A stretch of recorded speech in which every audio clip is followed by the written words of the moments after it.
What is going on, CAF Plus YouTube members? It is your host of Collector's Cash, Matthew DiTullio.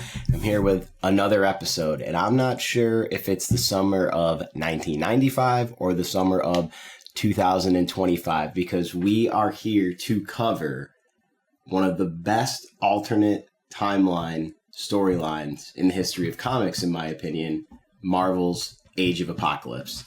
It was created in 1995. And it really changed the timeline, thought process and how people looked at the X-Men. It was a real game changer. I mean, it was a big thing for Marvel, 95 to 96. You had multiple writers, multiple creators on this, long-term project. Writers, we're talking about, Mark Waid, Larry Hama, Warren Ellis, Jeph Loeb, Howard Mackey. Then you had, pencilers, inkers such as Cruz, Epting, Kubert, Tony Daniel, Chris Bachalo, of course, Joe Mad. Marvel really put a team up together, and my goal today to bring you guys in this episode is to put a team together of a writer, a creator, and a collector, all based on Age of Apocalypse, to bring you guys information not only from past Age of Apocalypse stuff from 95 on to now, but to the current Age of Apocalypse stuff that Marvel is doing with the relaunch, the new 30th anniversary of Age of Apocalypse. Giant size Age of Apocalypse #1 just came out a few weeks ago. I think Marvel's going to go full into this, and I thought it would be a great topic for the Collector's Cash, YouTube channel to cover. For those of you that don't know, Age of Apocalypse, quick backstory. I'm not going to spoil anything. If you haven't read it, go buy one of the million omnibuses out there. But for a very, very quick backstory of what Age of Apocalypse kind of is about in the Spark Notes version. Legion goes back in time, that psychomaniac that he is, to kill Magneto. He goes back in time to a timeline where Charles Xavier and Eric Lensher, Magneto, are still very close friends. I believe it's in Israel. Legion travels back and goes to kill Magneto, and Xavier, being the good guy he is in this timeline, saves Magneto, and Legion ends up killing Charles Xavier, leader of the X-Men. And that speeds up the attack that Apocalypse puts on in the normal timeline by about 20 years. And that killing sets off a chain of events that shapes the Age of Apocalypse and the timeline that we were used to reading at the time. And it really gave the writers and the creators just new costumes, new design, new timeline, a lot of new ways to play. So, the Age of Apocalypse X-Men, I think design-wise is one of my favorite versions of the X-Men. As I said earlier, I think it's one of the cooler alternate timelines. It's one of the most collected alternate timeline stories in the history of comics. Really great stuff. And for those of you that didn't know a little bit, I gave you the snapshot of Age of Apocalypse. I also wanted to feature some of the amazing Age of Apocalypse art that's already out there on CAF. I wanted to pick 6 pieces that were my personal favorites. Some of these collectors I know, some I don't, but I took about an hour and I did one of my favorite things. I hopped on the DCAF app and I scrolled for, let's call it about an hour and a half, and just typed in Age of Apocalypse art. And I just scrolled and got to see the scope of character design, sketches, commissions. And I picked 6, Age of Apocalypse themed art, because what happens with AOA is it's stemmed through so many different titles. throughout the time that they were doing the AOA storyline. So there wasn't just Age of Apocalypse. The Age of Apocalypse story continued in multiple timelines. So I picked 6 pieces that I wanted to bring to you guys today to talk about some of the most amazing art that I thought was on CAF. I'm sure I missed some, but these are just my personal opinions. And this is just to get the... just to prime the pump a little bit, just to get us, seeing some Age of Apocalypse art before we start bringing in our guests. So I'm going to share my screen here, and I'm going to show you guys the DeTulio picks for, I think, some of the best Age of Apocalypse art on CAF. So we are going to start off with a Joe Mad Tim Townsend cover. This is in... of course, Dinesh's CAF gallery. X-Men Alpha Age of Apocalypse. If you check here, what I really like about this piece, first off, let's do a full-blown zoom in here. What a piece of art. I mean, of course, the pencils are, amazing, but I think Townsend really just did such a great job with the inks on a page or on a cover like this. I also like that it's a multiple edition. It was used for a lot of things, and Dinesh gives a great description here. It's the start of the legendary Age of Apocalypse storyline. This story is one shot continued in all the revamped X titles for the time. It covers, as I said earlier, Astonishing X-Men, Amazing X-Men, Generation Next, X-Man, Gambit, The Eternals, Excalibur, and X-Factor, and it concludes in X-Men Omega. This piece has got 5,000 views. To be honest with you, it should have about 50,000. I mean, what an amazing piece of art. Want to make sure we give Dinesh a like here. Really a historic piece for not only any collector, but for an Age of Apocalypse collector.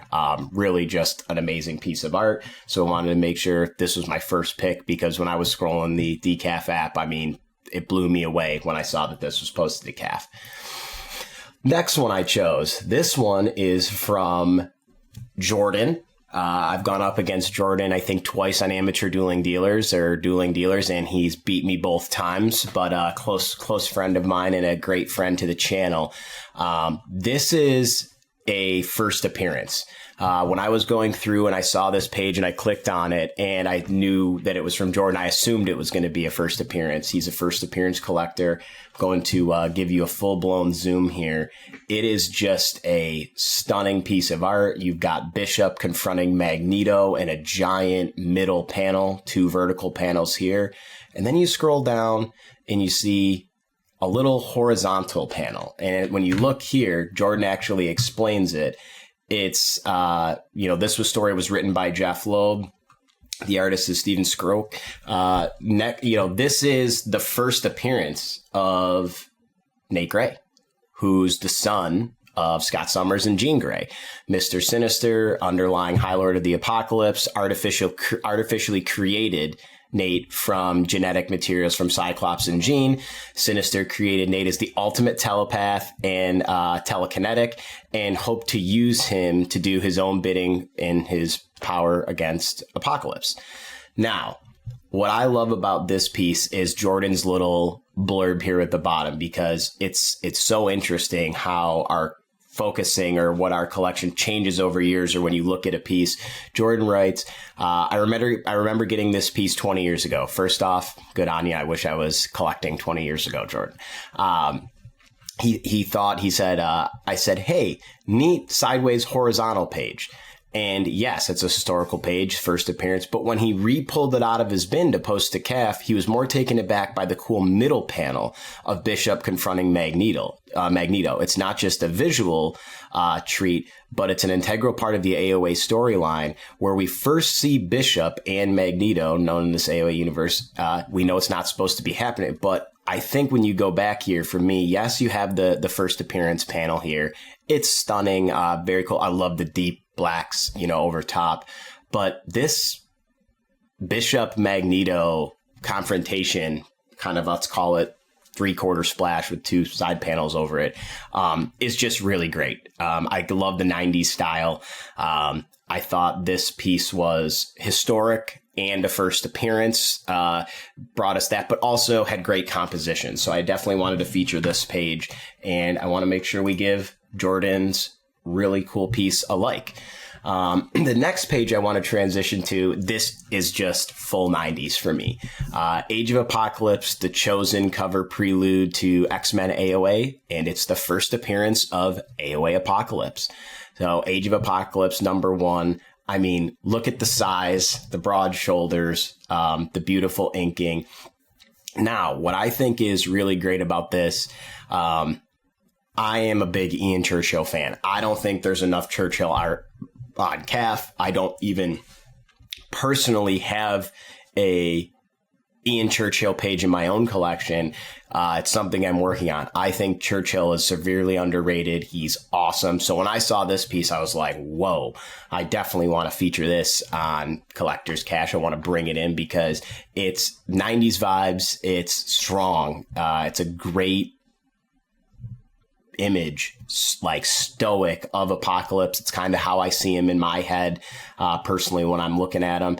And this one is featured by Matt. I'm sorry if I say your last name wrong. This one is in Matthew Kaczynski, it's CAF Gallery, and it's a published cover. I mean, it's a really cool piece of art. You can see here where it was used. I love it when people put on CAF and they put the image of where it's published. It's great to see the color and how it was colored or what it was used for. But for me, let's get here and get a full image. I mean, the shading done here, the big brooding pencils. I just thought Churchill really knocked this one out of the park. I thought it was, just a very, very, I want to use the word again, it was a strong piece. It's how I see Apocalypse again, just that big menace that has to get everybody on the same page, just to even keep up with them. And I thought this page has 7,000 views. Again, this could have 10,000 views, 15 even. It's a stunning piece of art. We're going to go up here. We're going to make sure that we give that a like before we keep on moving here. But I wanted to go down to a little bit of the description. What I love is when you go back and you read some of these descriptions here and you hear something like this, reading Age of Apocalypse storyline as a teenager was one of my fondest comic book memories. Guys, now we are 30 years later here, and Marvel's going back and relaunching Age of Apocalypse with new artists, writers, storylines to all bring their own flair to something that was a really big portion of what was collected at that time in the mid 90s for Marvel. I'm super excited for the relaunch. I think it's going to be really great. But I just wanted to go back and feature some pieces that when I read, not only that were beautiful pieces of art, but when I read the descriptions, I was like, wow, Age of Apocalypse meant a lot. I mean, I was only 4, 5 when that storyline was coming out. So I wasn't reading it as other, readers where I went back and read a big omnibus, from when I read Age of Apocalypse. I couldn't imagine it coming out week after week and going through and doing the storyline. So really amazing. I love the impact that AOA has had. Moving on again, what a beautiful piece. Matthew, thank you for sharing it, man. Super strong. Age of Apocalypse, Ian Churchill. If you don't know Ian Churchill, look his stuff up. Absolutely incredible. All right. Now, one of my favorite villains, I think, in Marvel, not just in X-Men, is Mr. Sinister. So when I was scrolling the CAF app and I saw this one, I'm not going to go back in. It's another Churchill. I saw another Churchill artist, Ian Churchill, penciler. The inker is Carl Kessel. This piece is 1995 published splash. AOA Mr. Sinister is awesome, and I'm the only person who's ever owned it. This is posted by Dave of Apocalypse. I'm assuming Dave of Apocalypse is a big AOA fan with the name, but this piece insta-like for me because Mr. Sinister is wild. I think his design is incredible. I love what you can do with this cape. I love his color scheme. Mr. Sinister has done some of the most sinister, the most messed up things in Marvel history, cloning, gene splicing, kidnapping, you name it, this guy's done it. He was a major part in Secret Wars, which was one of my favorite stories in Marvel history, 2015 and the original. But when I saw this one again, it was a Churchill and it was another villain that I loved. So it's AOA, issue 1, page 9. And it's, for me, Dave of Apocalypse, appreciate you posting this piece. He added it to the site on 2018. I want to give just take a look at the detail on the cape, the cloak, kind of the armor that goes back here, the smoke that's coming up. I just think this piece, it's not only just a really beautiful splash page, pinup. This could be a cover to me. If there were doing reprintings or things like that, maybe it was used for a cover in the future, on other things, but very strong image, 90s here. Churchill, Kessel, Mr. Sinister, AOA, absolutely love it. Dave of Apocalypse. Sorry, I don't know what he is. On a first name basis, Dave of Apocalypse. Thank you for posting it, man. Beautiful piece. Really fun looking through on the CAF app and finding these pieces to kind of feature on the show. Like I said, just before we, go in, I want to give some of the viewers that maybe haven't read some AOA stuff or gone in and looked on CAF to, see some things of AOA or posted. Just want to give you a little taste. Some of the things that from my taste that I thought were really great. This next one is going to blow you away. X-Men Age of Apocalypse by Chris Bachalo, 1 through 6, 6 connecting covers. Total measurements are 17 by 60. You want to talk about wall power art? I don't even know if all of us have a big enough wall to post something like this up on the wall that is matted and framed. Absolutely crazy. This one was posted by none other than Wolvie Fan, great friend of the channel, one of the biggest AOA collectors that I know. It is a piece that not only deserves a like, I wish I could love it, I wish I could heart it, I wish I could own it. And I love Wolvie's descriptions. Huge, 17 by 60, 1 through 6. Chris Bachalo, and then not only Bachalo's pencils and styles for AOA, I think was a great mashup, but the Townsend inks on these are Tim Townsend inks over Bachalo is one of my personal favorites. So I'm going to give you a bigger view here because this piece has everyone. And I love the composition here. Bachalo didn't shy away from trying to, pack a lot into something. I think he knew the project size. I love it. It's on the old school Marvel Comics board. AOA 3, Bachalo, Townsend, 1, 2, 3, 4, 5, 6. Wolvie Fans got them all. When I was scrolling through, I actually went through and, blew up each one on the app and then went and I started looking up the individual covers. I absolutely love this. I love that one person owns all 6 of them.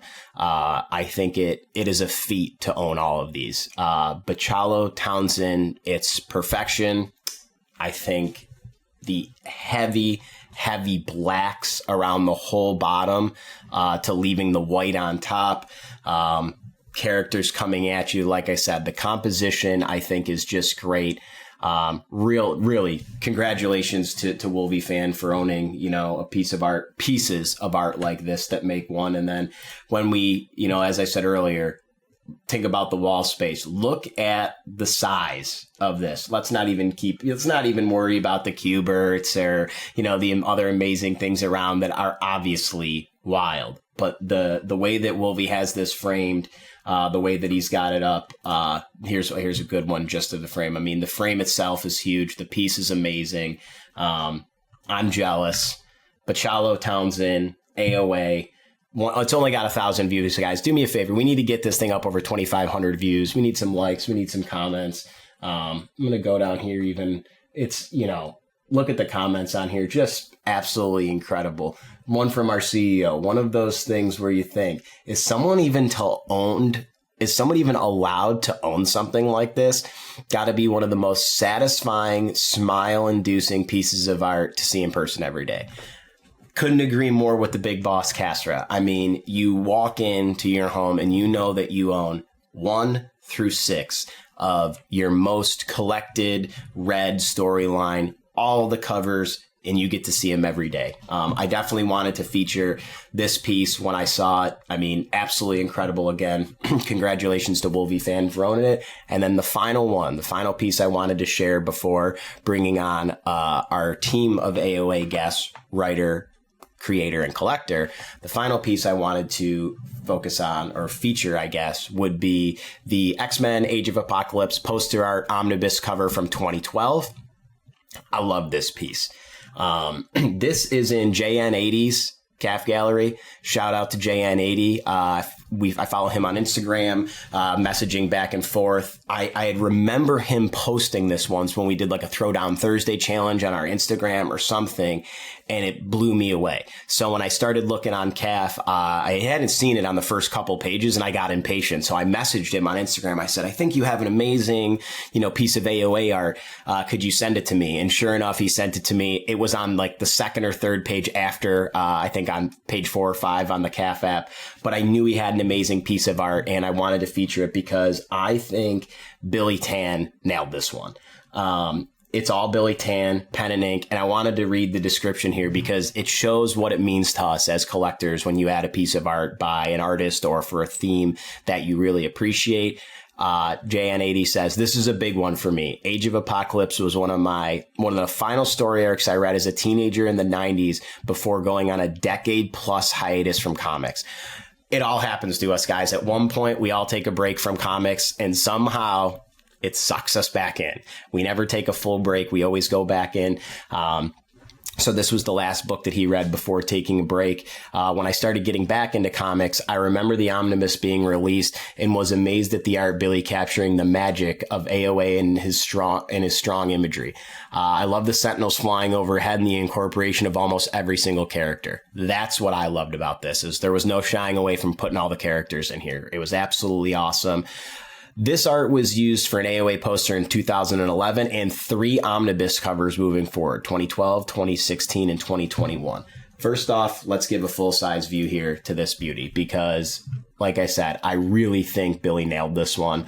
Let's start from the bottom here, work our way up. We've got Wolverine, Gambit, Wildchild, Bishop, Nightcrawler, Sabretooth, Colossus, Cyclops, Sinister. I mean, they're all Magneto. It's an amazing team shot. I love the really strong, huge Apocalypse up in the dead center top. I love, again, Sinister, the design, really great. Iceman here. But then the most thing I like is something that JN80 also said is the Sentinels being so small and kind of flying upwards really gives depth to the piece because we all know the size of the Sentinels. So it really gives you a sense of foreground, background. Really just great composition from Billy. So I wanted to, say this was 727 views, guys. This thing is crazy.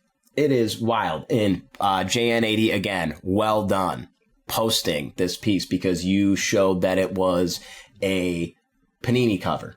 So we have it here. Look at the colors on this thing. The colors made it just absolutely pop, come to life.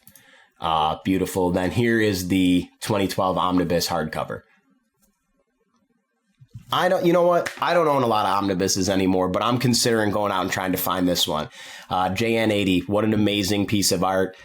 It's super cool when you get to buy something that means a lot to you. It's published, but then gets republished or reused. I'm not sure if JN80 knew that it was going to be used for all those things when he bought it, or it already was, or he bought it and then it was reused. But what an amazing piece of art. Got to make sure. Give this one a like.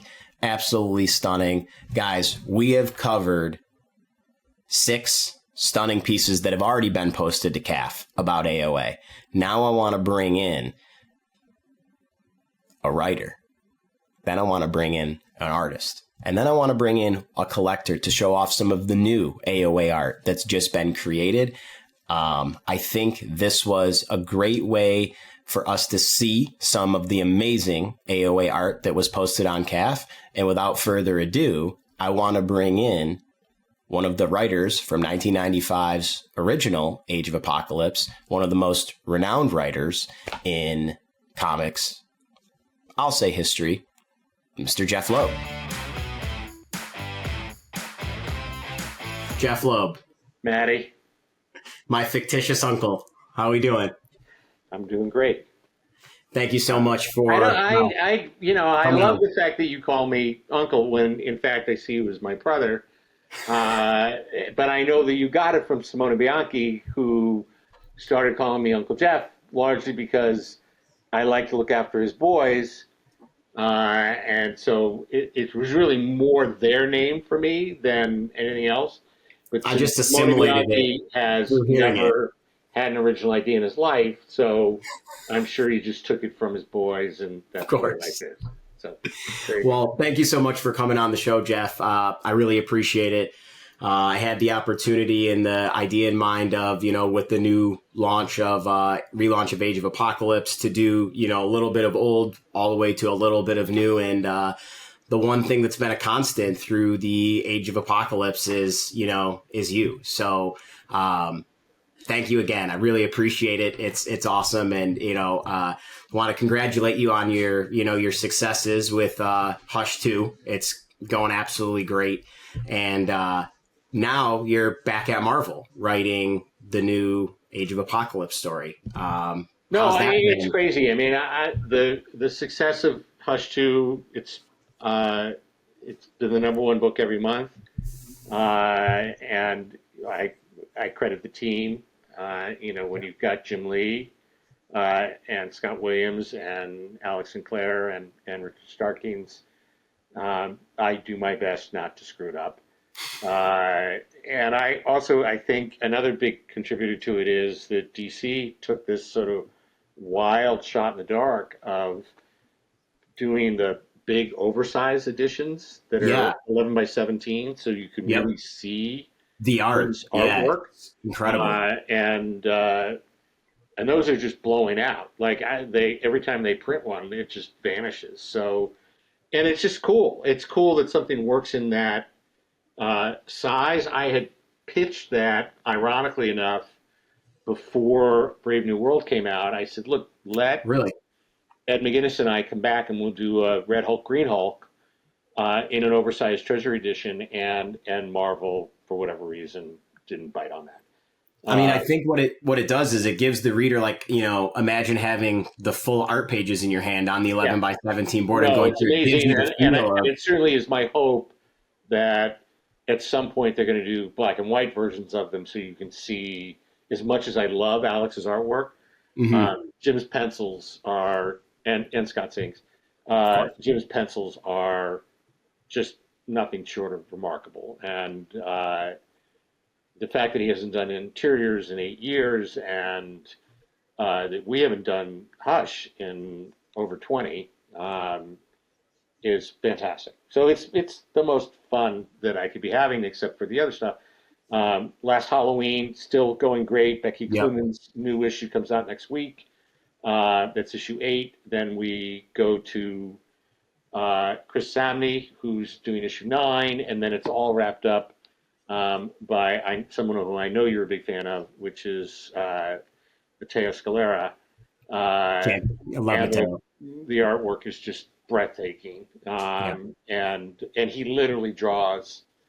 I apologized beforehand. I said, because look, you got the last issue. That means you have to draw every character. And then I'm really happy that I'm going back to the Age of Apocalypse, but it is affectionately referred to as the X-Men of Apocalypse. X-Men of Apocalypse, correct. So we call the book, the Age of Apocalypse was AOA. This is XOA. XOA.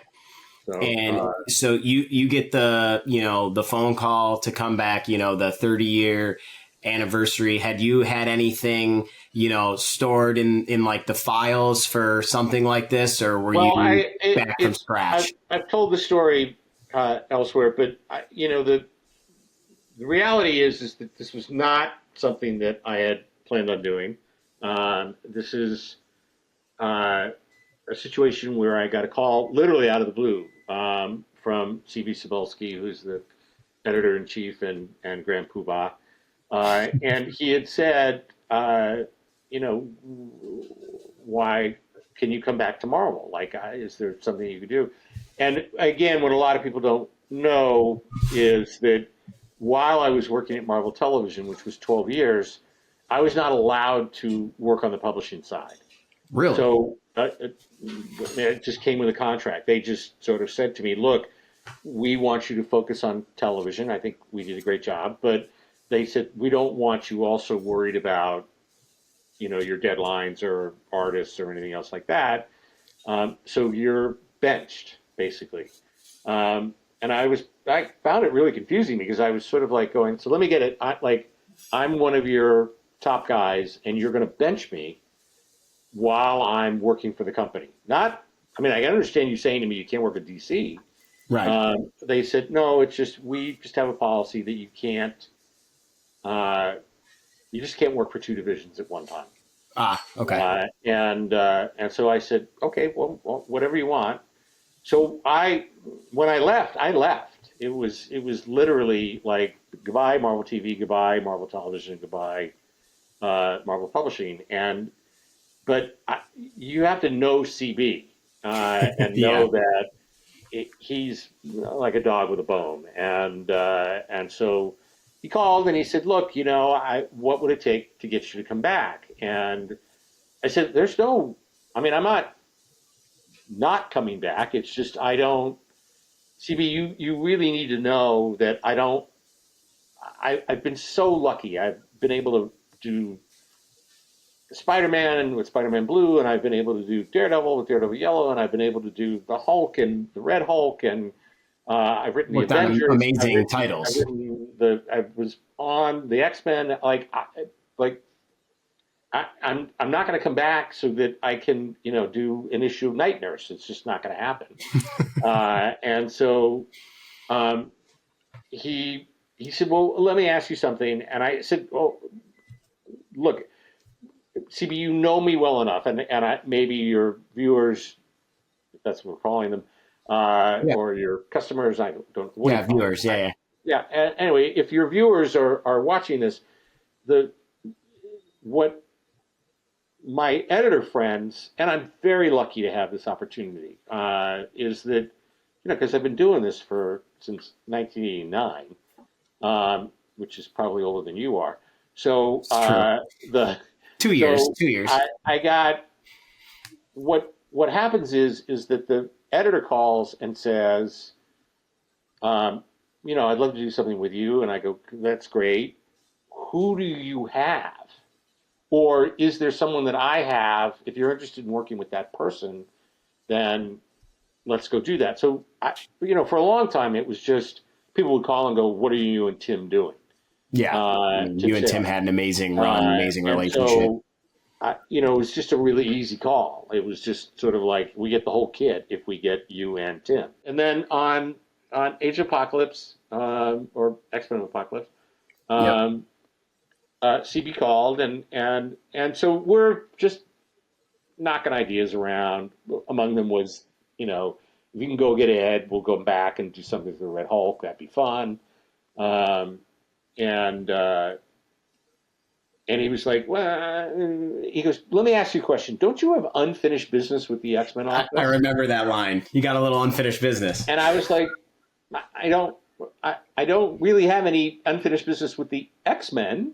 I had unfinished business with some of the people that were at the X-Men office when I was there in 1996. But, because you have to remember at that time I was writing Cable, X-Man, and X-Force. Right. So in the AOA spanned all throughout multiple titles at those times as well. And I got, in fairness, the Age of Apocalypse just out of coincidence. I got a call from a young editor by the name of Lisa Patrick, who isn't there anymore. And she called and she said, hey, we read your Batman stuff and we think it's very cool. And we just wondered whether or not you'd be interested in working on the X-Men. And I literally, I said, who is this? Like, the X-Men at the time was like the biggest book in the world. And I'd written like an issue of Batman. This was after the first Halloween special. And I was like, and I hung up on her. And like 10 minutes later, she calls back and he goes, listen, I really do work at Marvel. I'll give you the number that you can call in from the front desk. And I said, great, fine. They'll patch you through to me. And I said, okay. So I called back, and sure enough, she was a real life person. And she said to me, I need to ask you 3 questions. And I said, okay, what are the 3 questions? And she said, do you like the X-Men? I said, yeah, of course. I read comics. It's great. And she said, are you available? And I said, yeah, I mean, technically, I think at the time I was working on either Lost or Heroes. And I said, sure. I mean, we can have that conversation. Or I may have my decades wrong. I might have been writing a movie. Anyway, I had this other job. Right. And then she said, do you know what it's like to work in the X-Men office? And that should have been the red flag that made me go, no, and I'm not sure I want to find out. Not just yet. But I didn't know what that meant, and I just sort of thought, okay, great, that's what we'll do. And so we go, and she says, okay, well, here's the situation. Do you read cable? And I said, yeah, big Rob Liefeld fan. Rob's a really good friend. And she laughed and said, yeah, Rob hasn't been on the book in a while. And I went, okay, well, I guess I got to catch up.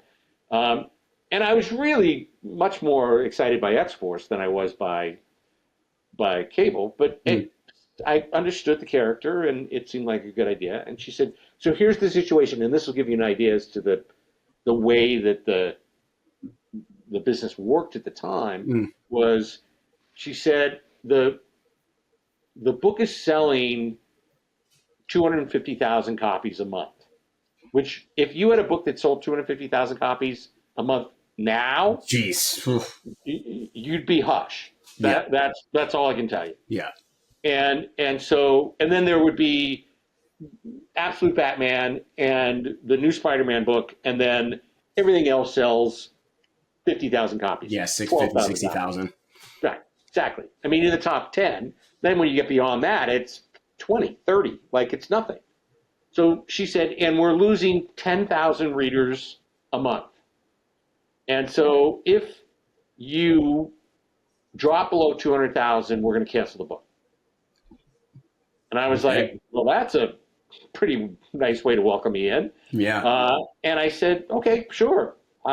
She said, the good news is we're doing a crossover with Wolverine at cable 15, and then you take over at 16. And so I'm writing, I don't know, cable 16, 17, something like that, 18. And I get a phone call from Scott Lobdell, who really, any success I had in the X-Men office was because of Scotty. And he said, look, we're doing this thing called the Age of Apocalypse. I'll explain all of that in a second, but you should just know that we're going to cancel all the X-Men books. I was like, what? And he said, and then we're going to restart them in this brand new reality called the Age of Apocalypse. And I said, people are going to go insane. Like, there was no internet, there was no social media. Right, yeah. Like, this was the medium. It was the physical medium every week.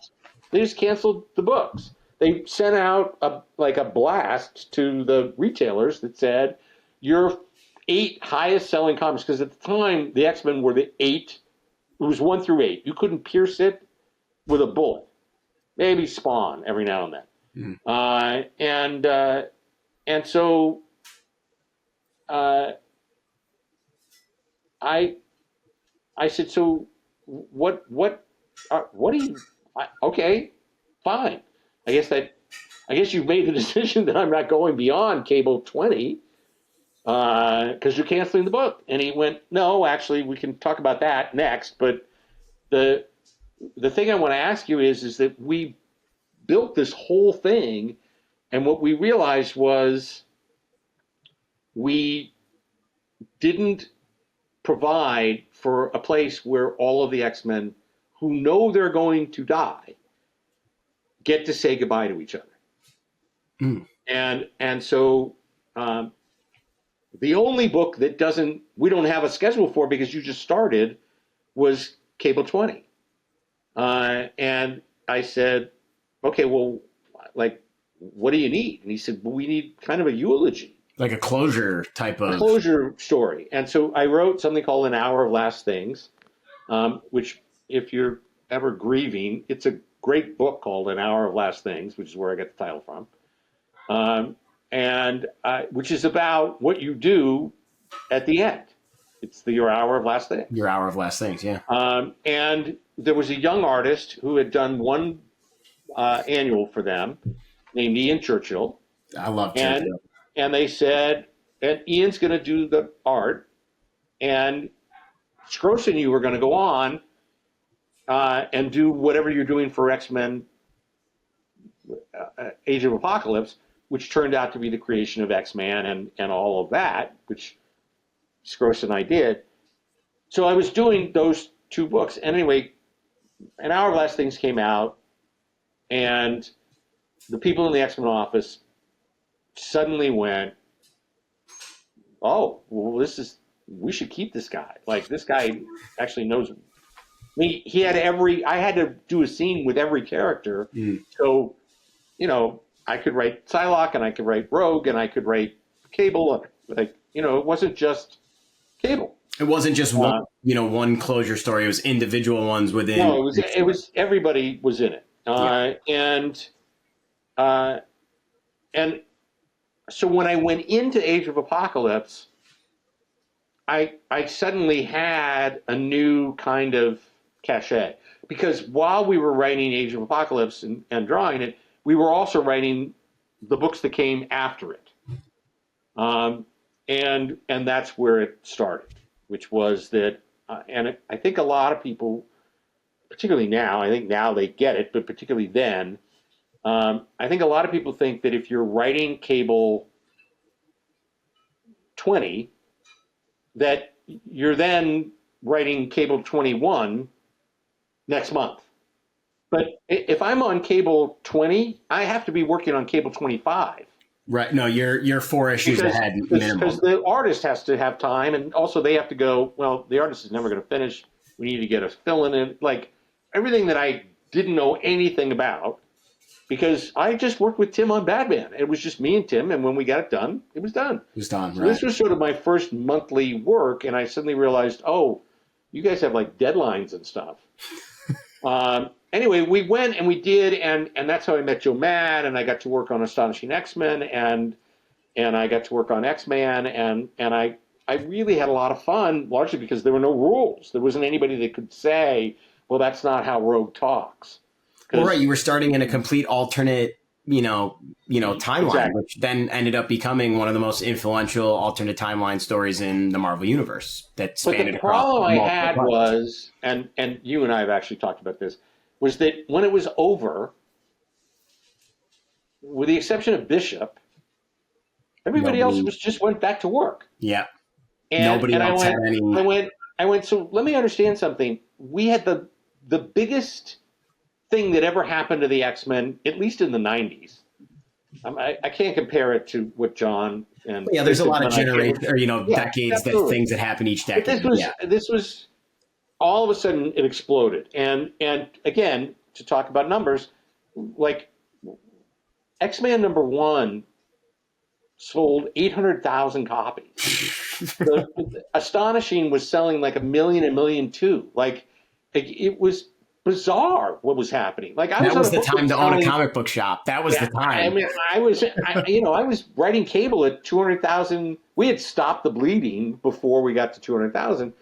But what happened was when it flipped back around, now the book was selling 400,000 or 500,000 copies. Mm.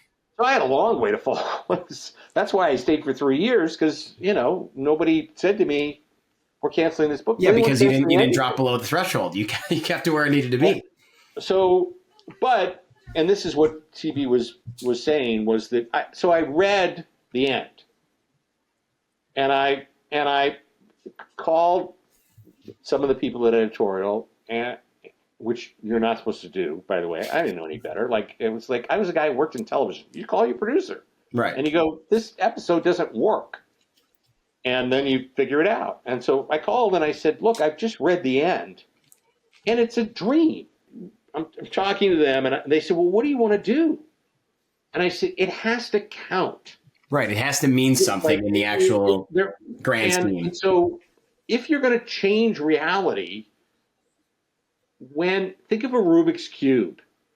And if you take a Rubik's Cube and you mess it all up and you put it back together again, and it's all perfect, except on one side, it's all red and there's a yellow square. Just one square. Yeah. And I don't care whether or not that's, Wolverine got left here, or that Scott Summers turns into a villain, or like whatever, but it's got to count. Yeah. And they said, well, okay, great, you can have X-Man. And I went, I don't want X-Man to come here. Like, right. That's not, I sort of like the idea that X-Man stayed. Yeah. And they went, well, that's what you asked for, that's what you got. And they gave us Sugar Man, who nobody cared about, and Dark Beast, which didn't work, and there was one other character of equal importance that, was sort of like, well, we did what you said. It does count. And I went, and then I got a call from Scott, and he said, you need to, tone it down. That was what that red flag was flown up when what's going on with the X-Men office. You're telling the X-Men office how to run the X-Men office, and you're barely, you're just hanging got on by a thread. Yeah. And I was like, and the funny part about it is if you go back and you look at chronologically, I only stayed on X-Men until issue 8. And that was because that's what happened. I was like, this story that I'm telling was dictated by editorial. Mm. I had a whole different story completely. Yeah, you had a whole different outlook and direction you were looking to go, but had to work with them. And I was like, guys, I created the character. And they were like, well, but that's what we want. We want Madeline Pryor in the story. And I was like, I don't even know who Madeline Pryor is. And she's a clone of Jean in a world of clones. So the clones get together, and so what's the relationship and why? And I said, and also the story began in Seattle, so that the reader has something that they, want to do. And they said, nope, the story starts in Switzerland. Okay. And I was like, are one of you going to Switzerland? Is this how you're paying for the trip? Is that where it came from? And so I don't know. I can't. So I take no credit after. Anyway, I told this entire story to CB. Yeah, who's listening like you are, and he's laughing, and I said, so I don't. What do you? And he said to me, "What if you could tell the ending that you wanted to tell? What if you could do it so that it mattered?" I remember you saying that line when we had first talked about it. And I said, well, what do you mean it mattered? It's over. Not only is it over, it's 30 years ago. And he said, yes, it's the 30th anniversary. And so, but it's not going to be, well, this is what happened the next day. Right. It's its own standalone. Time went by, and I said, okay, but you just restarted the X-Men books, and I'm talking about making a significant change. I'm talking about something that happens because of these characters, right? That are new characters that, like Gail Simone is she's got her own plan. She doesn't need me, right? And I, and believe me, I am more than aware that dealing with Jeph Loeb is its own special thing. And I do my best. I do try to be good. And it's just, some of it is just hard because A, I'm incredibly passionate, and B, and this has probably got to do more with it than anything else, is that I don't, if they said to me tomorrow, you're done. I go, okay. Right. I think part of the problem is that a lot of people who work in comics, that's how they make their living. They have to pay the rent. Of course. And so if the editor calls and says, guess what? X-Man's going to Switzerland, they go, you got it, boss. I'm on it. And I was the guy that was like, this makes no sense at all. And I've really tried. Look, I had 12 years off, and I was really concerned that, like, the whole world was going to go, we don't know what you're doing. We don't even know who you are. Like it doesn't work for us. And so I was really delighted when people embraced the last Halloween and understood what we were doing, and we were doing something that was a tribute to Tim. But I can always go to that place. It is nothing. It's not about ego or hubris or any of those things. It's not about being humble. It truly is. I can look at. You can turn it on. Last Halloween and go, I absolutely, completely, 100% know what I contributed to Long Halloween and Dark Victory and When in Rome and all of the things that happened. And I also know that I had the best partner in the world in Tim Sale. Yeah. And for DC to say, you can do a 10-part story with 10 different artists, none of whom you've worked with before, which is, I never do. That was Tim's last gift. Yeah, it was an incredible tribute to Tim, really. And he didn't know we were doing it. Like, for a year, I had put it away, and it was really Mark Chiarello and Richard Starkings who said, what if we did it for Tim instead of doing it in replace of Tim? Right. And that turned it completely around for me.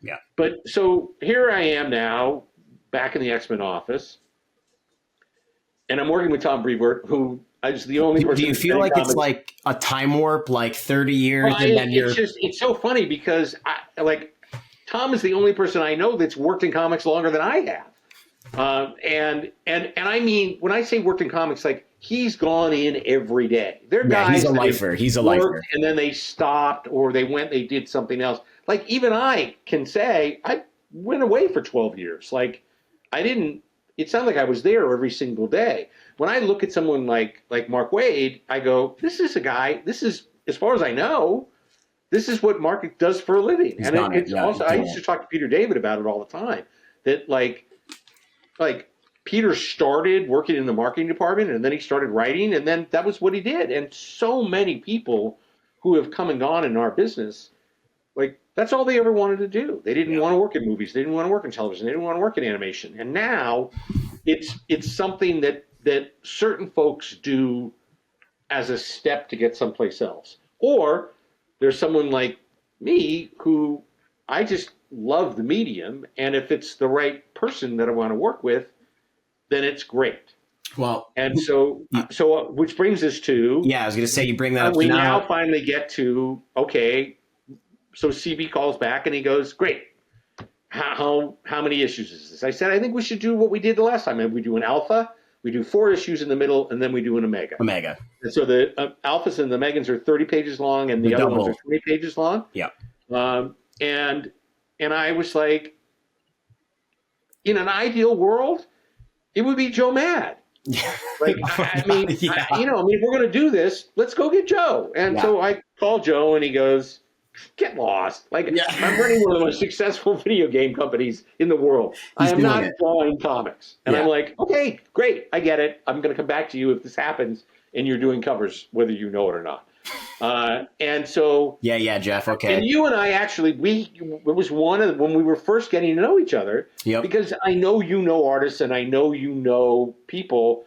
And I was like, what about this guy? What about this guy? Does this guy move the needle? Does this make any sense? There is still a very small, again, I've been so lucky. When you look at the people from Michael Turner to Carlos Pacheco. You've worked with an all-star lineup. It is. It's just like, and it's so much fun working with somebody who I know is going to elevate the material. And I think something that you've done throughout is you really have developed like a deep rapport with the artists that you've worked with. So you kind of understand the language. So you insert a fill in. It just that I have to, but it was this weird thing again, and I credit Tim, was that I was doing Last Halloween, and every month, and I'm not talking about like Joe Schmiercase, Eduardo Rizzo, Klaus Janson, Mark Chiarello, Cliff Chang, Bill Sienkiewicz. Like, I'm working with all-stars going, hi, we've never worked together before. I don't know how you work. And I was amazed by the number of guys who said, I don't even know why you're calling me. Like, I'm used to, I get handed a script from the editor. And then I turn the pages back to the editor. And I go, no, you turn the pages back to me. And sometimes I may go, listen, I love this. But can you tweak a little bit before we go? And fortunately, we live in the digital age. So unlike when Tim and I started working, and I would go, I love this page, but I really thought it was going to be a close-up, and you've drawn the entire store, which, by the way, is how Tim became famous, because he drew the whole store. Yeah. But I didn't know, and so he goes, I said, so can you move the camera in? And he goes, after he's drawn the whole the camera in. He goes, you're asking me to redraw the page. And I went, yeah.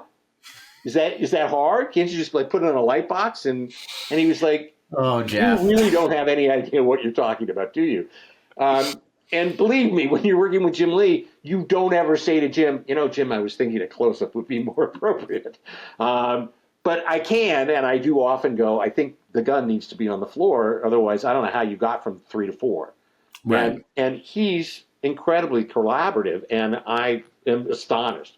And I say it to him all the time, what are you asking me? Like, you're Jim Lee.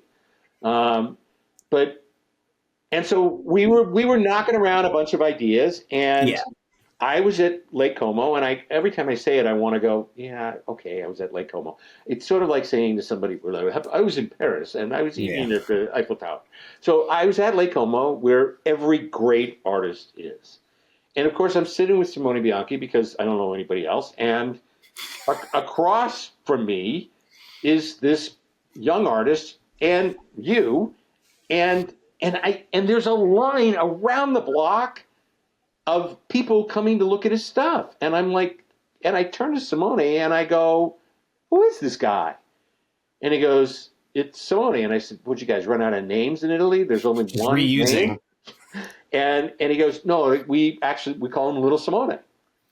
And I immediately, that enabled me to go, oh, you mean Smarter Simone. Got it. I appreciate it. Thank you.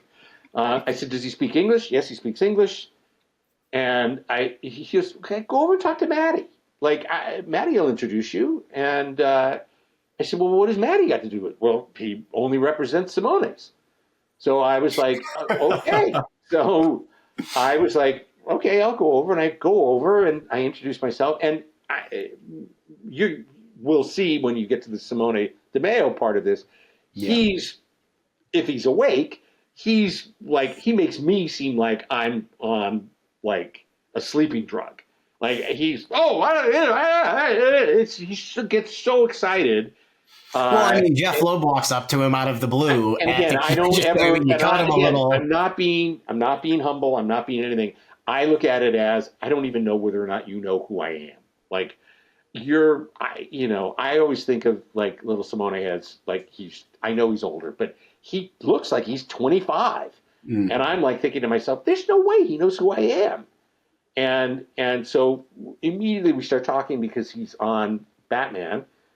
He's on Brave and the Bold, or whatever it's called, Batman and Robin. And he was on both, actually, yeah. And I'm looking at his stuff, and I'm going, I am looking at Joe Mad like in 1996. Because when I was looking at Joe Mad's stuff then, I was literally talking to Scott and the X-Men office going, I don't know what contract you can make with this kid, because he was 16.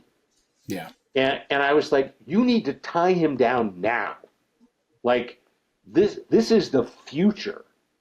And out of the future, there were so many people, not the least of which was Ed McGuinness. Like, he introduced me to Ed. He said, there's this guy, and I want to show you his pages. He was on Mr. Majestic. And I was like, tomorrow I will work with this guy. And that's sort of the fun of the business, is that like really good, smart people know other good, smart people. And so I'm not saying I'm smart. I just know how to find smart people. And so I went, this is an interesting idea. I haven't worked with somebody, again, it's the wrong word because he has been broken. It wasn't like, it wasn't literally like when Ed and I first worked together, like when I called knew Marvel, Ed McGinnis, right. and when I worked with Adam Polina, like I literally had to send them books that he had done because they were like, we've never even heard of this guy. We don't even know how to find him. Right. And we did 3 years on X-Force together. And he hit every deadline. That's the biggest thing. When they don't know somebody, it's not about whether or not they think they're good or bad or talented. The skill or any of that. It's the reliability. They're literally just like, does this person have discipline? Yep. And if you give them a script, can they deliver that by the 14th of April? And I was like, I in the past, I've not been wrong. I'm going to assume that this guy can. And by the way, he is working for DC, which does have deadlines. So yeah. I'm going to assume that this can happen. And so I call Brevoort and I go, I'm going to give you a name. And I don't know whether or not it means anything. Because he had literally been like, well, why don't we talk to Arthur Adams? Why don't we talk to... And I was like, I love Arthur dearly. He's like a brother to me. Mm-hmm. But he's not going to do 6 issues of anything. That's never going to happen. I mean, It'll happen. It's just going to happen in the year 23,000. So, like, fine. And great. But at the end of the day, I knew if we were going to do a monthly book, we had to have a monthly guy. Yeah. And I didn't know if Tom knew who he was. And Tom says, without missing a beat, he did 1 issue of the Hulk, and I tried to get him to stay. Yeah. And he signed his deal at DC. And I said, well, I'm not telling tales out of school. I'm just telling you, I think that contract's coming up. And if that contract's coming up, then you guys should make a move. If you make a move and you can get him, I'm in. If you can't get him, then we still got to keep looking, and we just got to push this thing. And all they really wanted was for it to come out this year because it's the 30th anniversary. Yeah.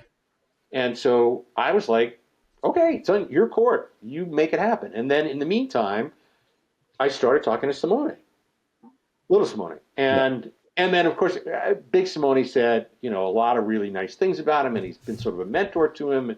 And so a lot of it was like leaning in that direction. And just to sort of make as like I didn't ask him to do it. Like all of a sudden I get a text that says, you should look at your email. And he's drawn a cover of Weapon X that he just did.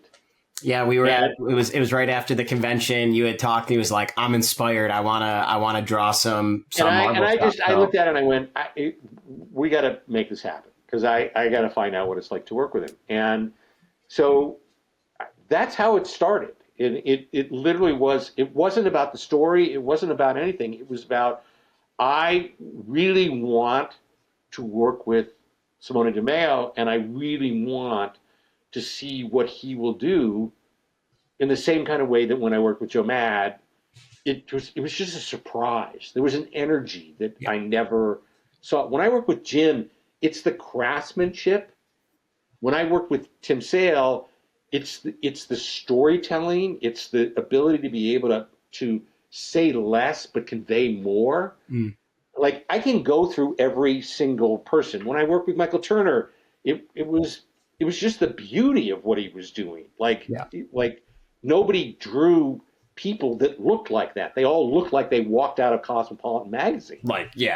And so I was like, okay, like I'm in. So you can ask me about any artist, and I'll tell you. I worked with them because of X, Y, or Z. In the case of Simone, it was his energy. It was just he reminded me of Joe Mad, but he also reminded me of Ed McGuinness. Because one of the fun things about working with Ed is that he's just a big kid. And when Ed drew the Hulk, if you look at those pages, like the Hulk was like bursting out of the panels. He was punching you in the face. He wasn't punching. Right. He wasn't punching, Spider-Man. He was punching the reader. Exactly. He was punching the reader, and that's Ed, and that's his gift. And so when I get pages back from Simone, there's pages. I mean, I'm not telling tales out of school. I just sent you one. Yeah. That I just looked at it and I was like, I can't, I want this, and I don't want anything. I'm not a, I know this is a show about art collecting. I don't collect art. Right. I'm very lucky that I have a few pieces that are pretty magical, but they were gifts from the people that I was working with. Yeah. And I'm very lucky that I have probably more Tim Sale artwork, just not because I loved working with Tim, but because we worked on so many things together that he would say, "Here, pick one," and we would go. Yeah. And I remember when this whole project was kind of coming up, and when we had first originally talked, my mind immediately went to your storytelling, but with the new school style and energy of Di Meo, and what's come out in the first 5-page mini story was even better than I could have imagined on how it was going to look. It was incredible. I remember when Joe Mad came on that we sort of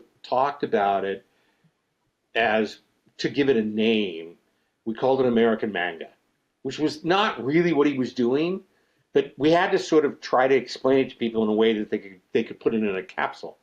And I think that what Simone is in front of is that he's doing Italian manga.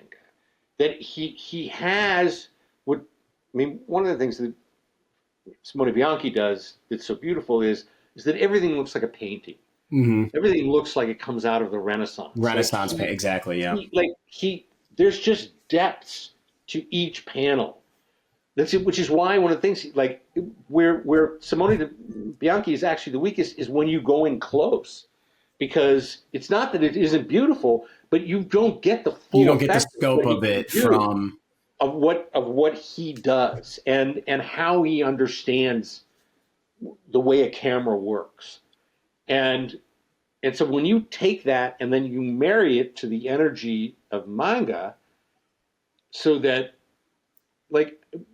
it's funny because the first 30 pages, there's all, there's fights and there's conversations and there's kinds of, and there's one little panel that I promise you no one cares about. And it's in the middle of the page, and it is Magneto and Forge and Sinister and Rogue. And literally they're this big in the panel.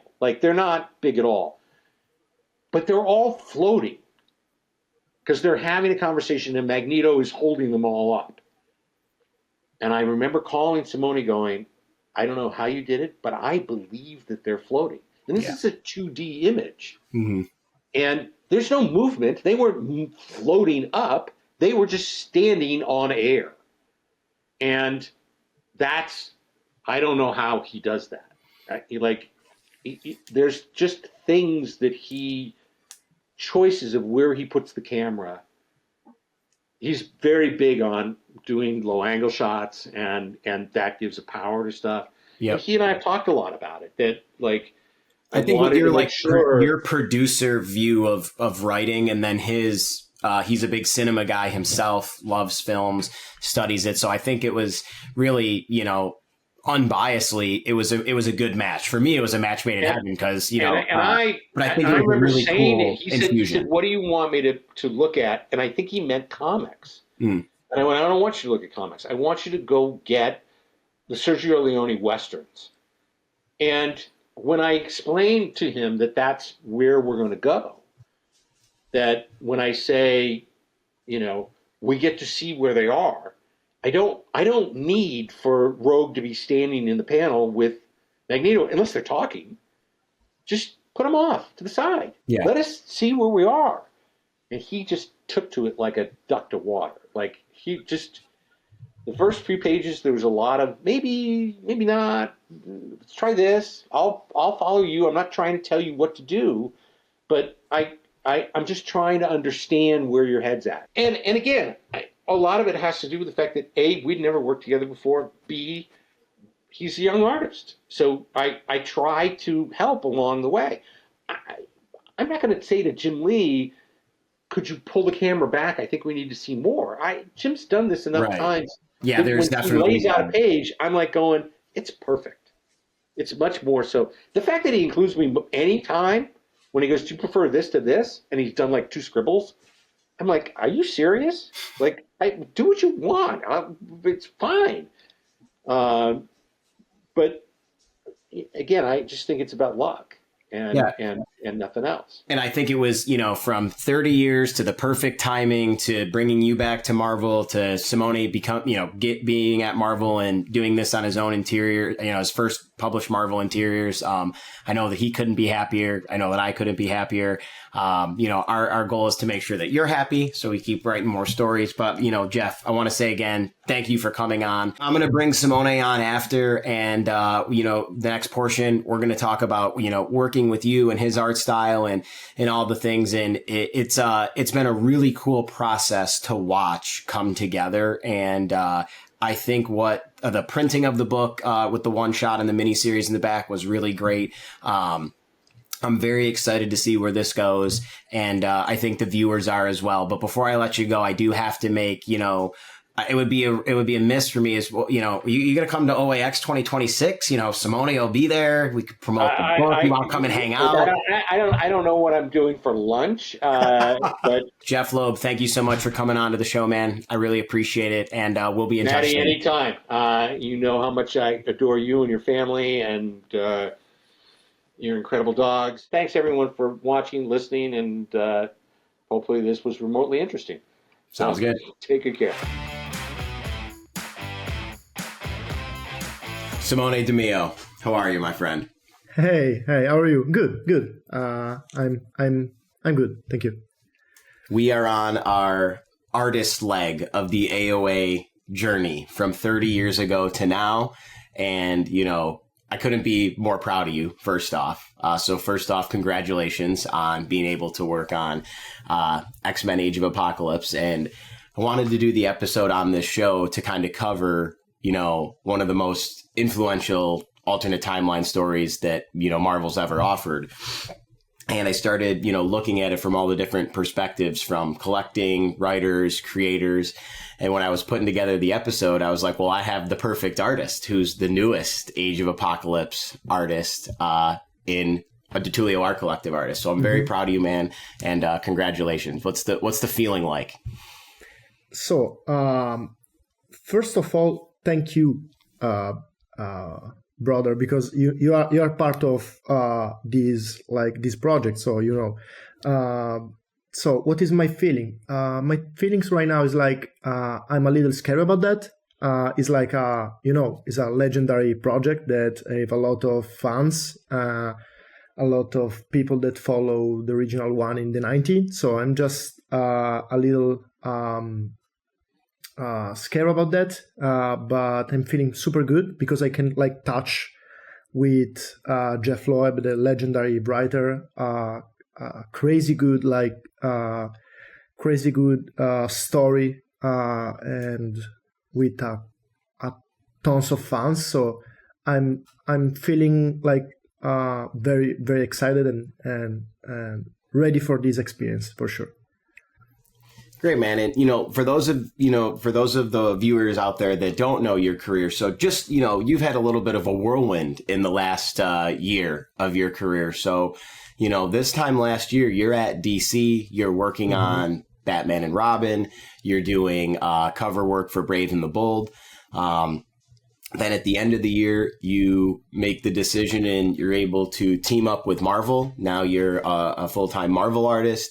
And you had done some work for Marvel in the past, but just some, digital interior stuff.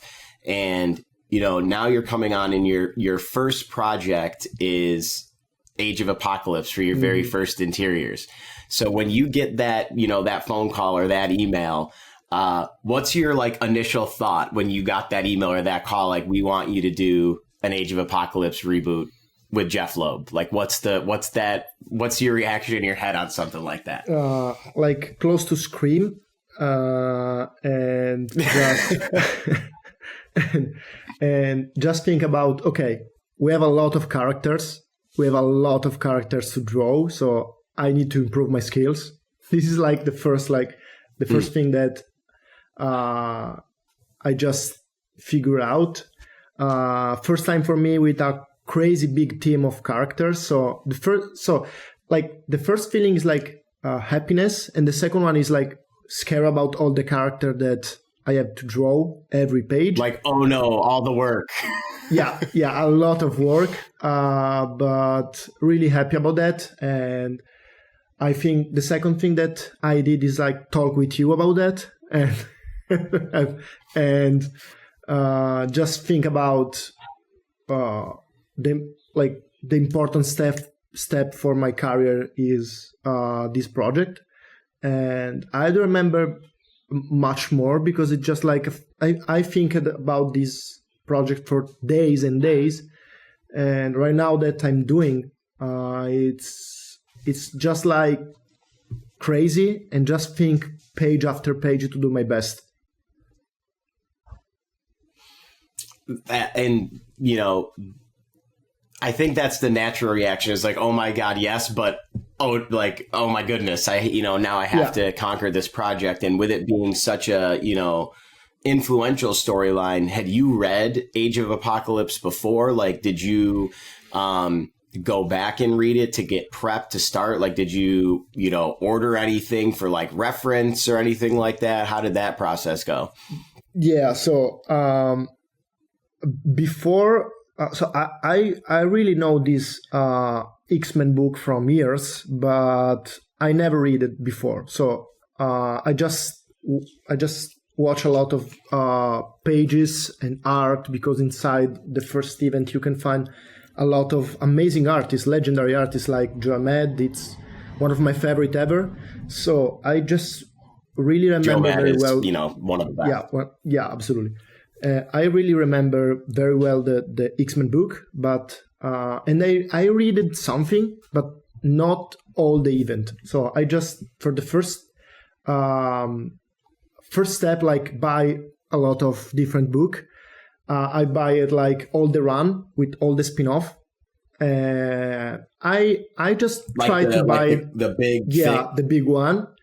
I just try to read in English, but I found it in Italian, so it's better for me to understand very well. So, and I read all the books. There you go. All the books. And I just think that is like a crazy event with a lot of amazing moments inside.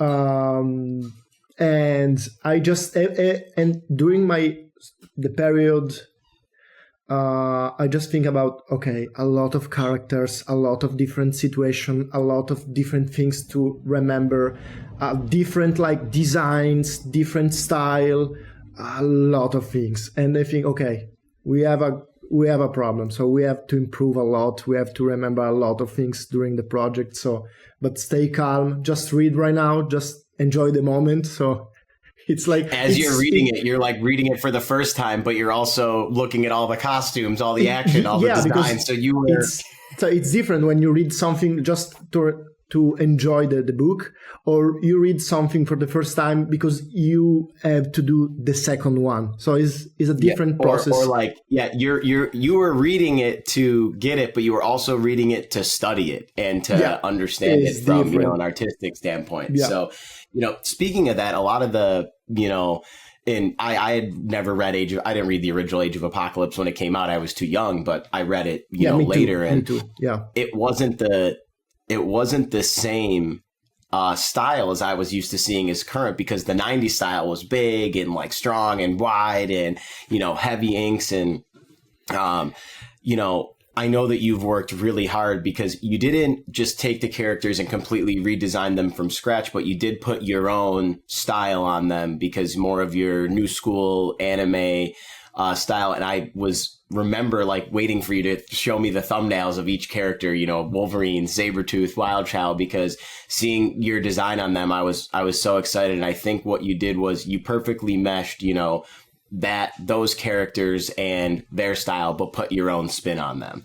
And was that something that was a little tough when you were looking at the character designs of, the Cyclops with the long hair and how you were going to incorporate those to, put them into the book?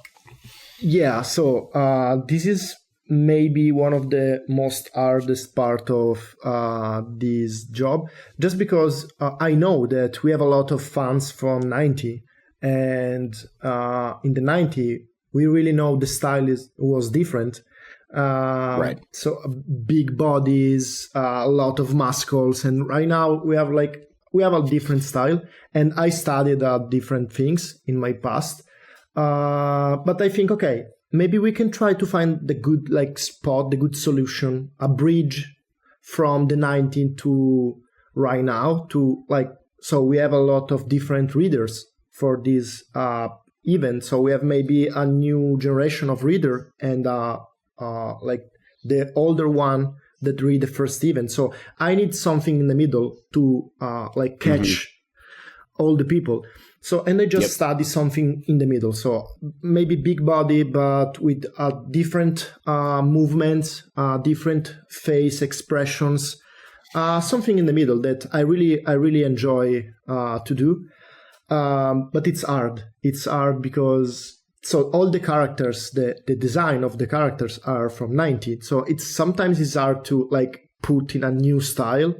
But I really do my best, and I really enjoy the moment right now. So I'm just feeling good.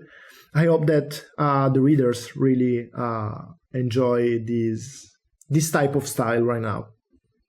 Yeah, and speaking of the readers, I think you made a good point, because the goal here too is to bring in newer comic book readers who haven't read the original Age of Apocalypse, and maybe want them to get interested in this story, to go back and read the original ones and then work your way up to current. And I know that when you were working on these, a big thing for you was making sure that you had your own style on them. And from the small portion that we've seen in the backstory, or in the, mini story in the back, it's been incredible. So when you're first drawing, like I said, so you're going from drawing, maybe Batman and Robin to now drawing Blink and Wild Child.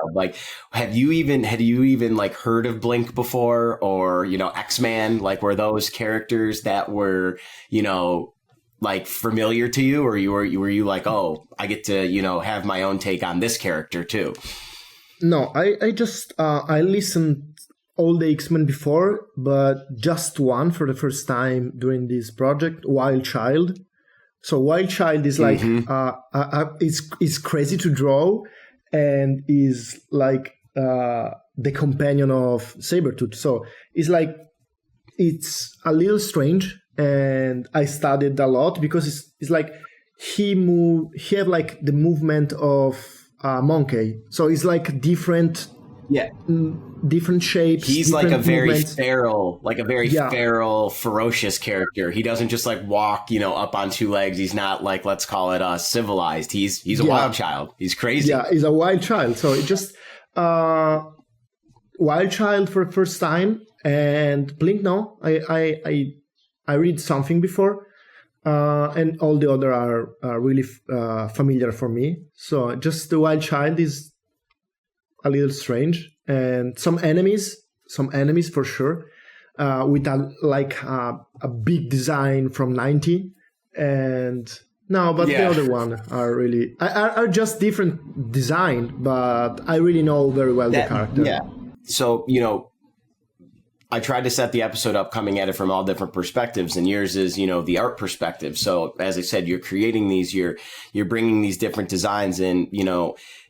Have you, when you were working on the pages, was there a character that you were I didn't think I was going to have fun drawing this character or drawing their power, that you really came in maybe it was Wild Child, but was there somebody, maybe it was Sabretooth or Wolverine, because you haven't had the opportunity to draw these guys, prior for published work? Has there been a favorite that you're when you see a piece of the script from Jeph and it's a battle scene between these guys that you get excited over? Yeah, absolutely. Wolverine for sure. So it's like Weapon X, the name of the Age of Apocalypse version. But, and I think, okay, it's hard because Sabretooth versus Wolverine is like a legendary fight sign. And it's first time for me that I draw something like that. Or Gambit. I love Gambit too. I love to draw the powers. He's awesome. Yeah, I love to draw the power of Gambit. So I love Gambit, and I'm when I read the script for the first time and I read the name, I think, okay, good. I'm so happy to draw this guy. And from so I saw in the last year, the X-Men 97 series. So and it was so well animated. We watched episodes together. Yeah. And I enjoy a lot Gambit, so I'm so happy right now to and I study Gambit after this series. I just read something and just try to follow this character, and I'm really, really happy to draw this guy, the part of the X-Men Age of Apocalypse family right now. So and Sinister and some good enemies, yes. The design of Sinister is really good for your style with the heavy blacks and the cape and he's a really very cool character. I really like it, and some new character that we can talk about that, but we can talk in the future. Some new things coming, but you just have to continue to read the story. Yeah. But I know as I said before, at heart, for those of you that don't know, you're a Batman guy. That's always been kind of your favorite. But don't talk about that too much in Marvel right now. But of course. Yeah. But as you've been going and doing more Marvel stuff, I know you've always loved Magneto prior to coming in because you loved his backstory. But now it sounds like we're adding Gambit and Weapon X to the list. So like you're adding more Marvel characters to your favorite character list. Yeah, I love Magneto and I love the story with Rogue. Absolutely love it. So and I read it a lot about there's two characters. But yeah, I really enjoy Gambit right now. I really love Gambit right now. So Magneto for me is one of the best, absolutely. And I'm really happy to draw because it's first time for me that I draw a lot of these characters. But because I love the past of Magneto, I love the legendary of Magneto, but I enjoy a lot to draw. But right now, I prefer Gambit to as an artist. Okay. And he gives you the ability to have a lot of fun with his powers, the kinetic, the cards, the staff. He gives you a lot of freedom. And I really love the dialogues that Jeph writes to Gambit. So I'm so happy to draw and to enjoy the story with him. Absolutely. So speaking of that, not only are you doing X-Men for the first time, but you're doing X-Men with Jeph Loeb. So, does that give you like a little added notch of like pressure to really deliver on, making sure it's the best possible? For sure, you really know, brother. But the important part is like, I just, when we talk with Jeph about this project, I think, okay, maybe it's a good moment for me to really try to improve my work, and is like the best part is doing this thing with one of the best writer of the comic history. So I just think, okay, if I have to change something, because after my Batman and Robin run, I just think about to change something about my storytelling to create something more simple to the readers, and this is the perfect excuse in a project from 19 that we need a lot of different readers, and to doing with an amazing writer that helped me a lot with an amazing story. So I don't need to put a lot of things. I don't need to put crazy like storytelling things to create something crazy, but it's like I read the script, I read the story, and I think, okay, maybe with Jeph, I can just try to remove a lot of things that I think it's like important for me, but just to try to doing something easy to read, something. Yeah, and I think that's also you growing as an artist a little bit, because I remember some conversations that you had. You were like, when I was on my Batman and Robin interior, when I had a double page, I wanted to just put everything I possibly could. Yeah. And, now you even said, looking back, it's like, I love those pages, but maybe it was too much. It got a little something. So you remember you speaking to me before you reading the script before you started, you're like, I'm really just going to try to just deliver a clear and concise message. And I think that is, how you mature as you go forward, because of course, as you're working on things, in the early of your career, whether anything, you're an artist or in any field, you really try to pack as much detail, show all of your skills, do everything in one page. And sometimes that can be overwhelming a little bit. So seeing some of these pages for the first time, for me, I've absolutely loved them. And to watch you take them from thumbnails to, your digital sketches to the traditional. And now I don't think you've actually seen this. So this will be like a first time. Have you gotten a comp yet? Nope. Have you seen it in person? Nope. First time. Yes. This is like my first 5 pages of the X-Men of my life. So it's just the printing is good too. It looks very good. Emotional. Your cover, go out and grab, guys, Giant Size Age of Apocalypse. Simone Di Meo cover, Jeph Loeb, Simone Di Meo story in the back. But I just want to show, one image, because on the next section, we're going to go through all of your original art that was purchased as a complete, story. But when you look through, I think Marvel did a great job here with the wording, the bubbles, the story, putting on, kind of doing a new school 90s feel to it. I love the text. But as you said, here's your classic battle. It's Weapon X versus Sabretooth with the classic Age of Apocalypse logo. And look, there you are, brother. And I love that because we talked with Jeph about try to have like the same graphic design of the 90s series. So, and Jeph called the same person that did the first event. So Jeph, doing a crazy job here with the script, with all the details, with, the covers, the variant one. So he put a lot of details in this project, and I try to do my best to create something special by me. And yeah, I'm pretty excited to see this first book of the previous 5 pages, and I really can't wait to see in September the issue 1 of the series. So I'm just excited about that. Yeah, and me too, because I have to say, reading the story, it got me going again. I loved, I used to read comics much more often. Now I read them, physical comics. I read them digitally. And of course, whenever anything like this happens, especially with, one of my artists or, with anything like you, I went to the comic book store and I picked up 3 copies. I got one of the Art Germ variant covers.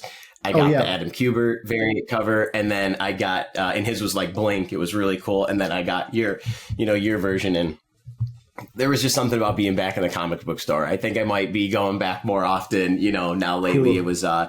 It was great. And I love to see your work on the shelves, because I know the hard work that you put into it. And, I just like you, or just like a lot of other readers. You visited the Buffalo shop? Yeah. Yep.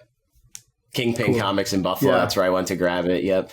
So, it's, I'm excited. I know some of the readers are, I know you are, but for what's to come, it was a great small story. And, I really just wanted to thank you, for coming on. I know deadlines are very important. I know you got a lot of stuff going on, but, I think it was such a cool opportunity to do 30 years of Age of Apocalypse and, talk to you and Jeph and the collectors. I tell you that it's a type of video that I never seen before. So I love to see all the process, all the writer, the artist, and the collector of the original art. So it's something really cool to see for the first time for me. So I'm happy to stay here with you and to tell you something about this project, because so it's important for me, and it's an important step of my career. So I'm really excited to share something with the people that collect original art, or just enjoy the book, and I'm so happy if we can talk about more details about that. Amazing. Well, Giant Size Age of Apocalypse. It's out in stores today. Grab it at your local comic shop. Tell them to order it. Future story coming soon. And Simone, I'm so excited to see not only your interior work on, Age of Apocalypse or future X-Men books, but also all your Marvel cover work. Thank you so much for coming on, man. I really appreciate it. Now we're going to go over to Wolvie Fan, Rob, who owns the original art. And we're going to go through page by page and talk about your design and some of the features that you put into the original artwork, man. I'm a little under pressure about that, but yeah, we can talk about my art. You're going to be fine. Okay. Thank you so much, Simone. I really appreciate it, man. Much love. We'll talk soon. Bye. See you.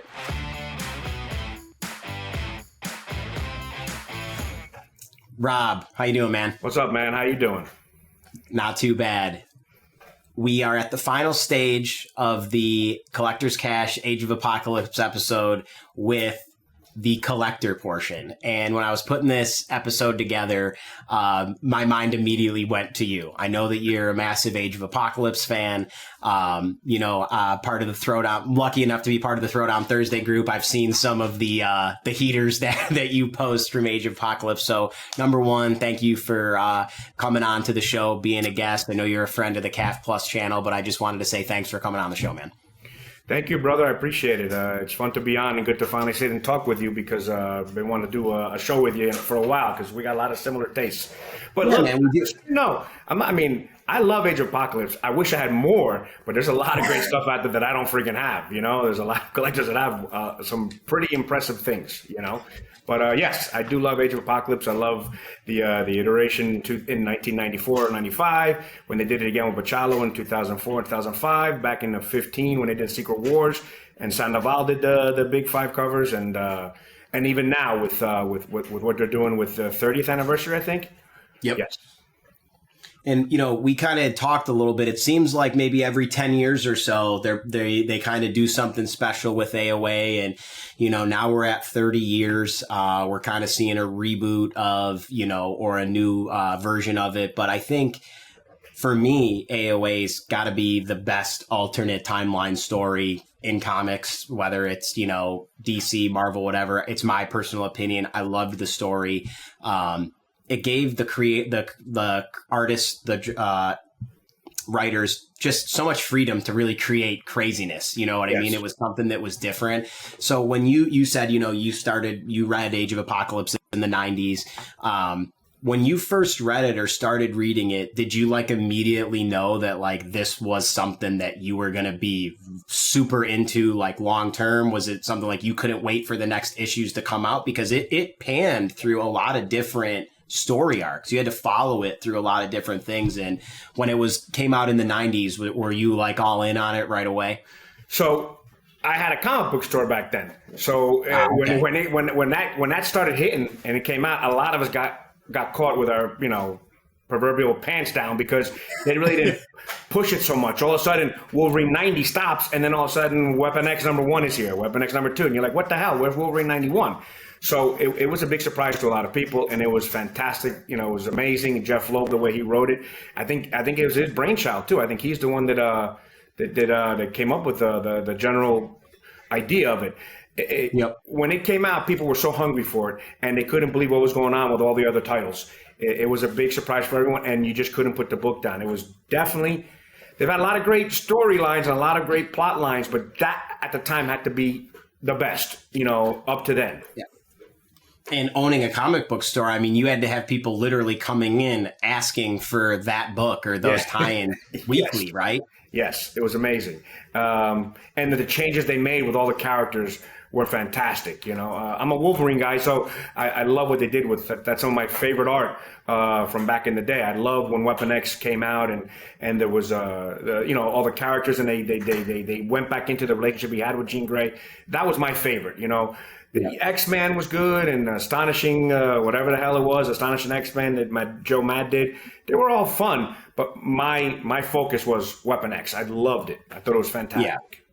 And I mean, when you saw Wolverine with like the huge hair and the ferrule and the club, I mean, he just looked awesome. He looked like, you know, the savage, feral, wild version of Wolverine. And I mean, to survive in the Age of Apocalypse, that's what he needed to be. And I thought, you know, they did such a good job and still have throughout the years, even in like a show, X-Men 97.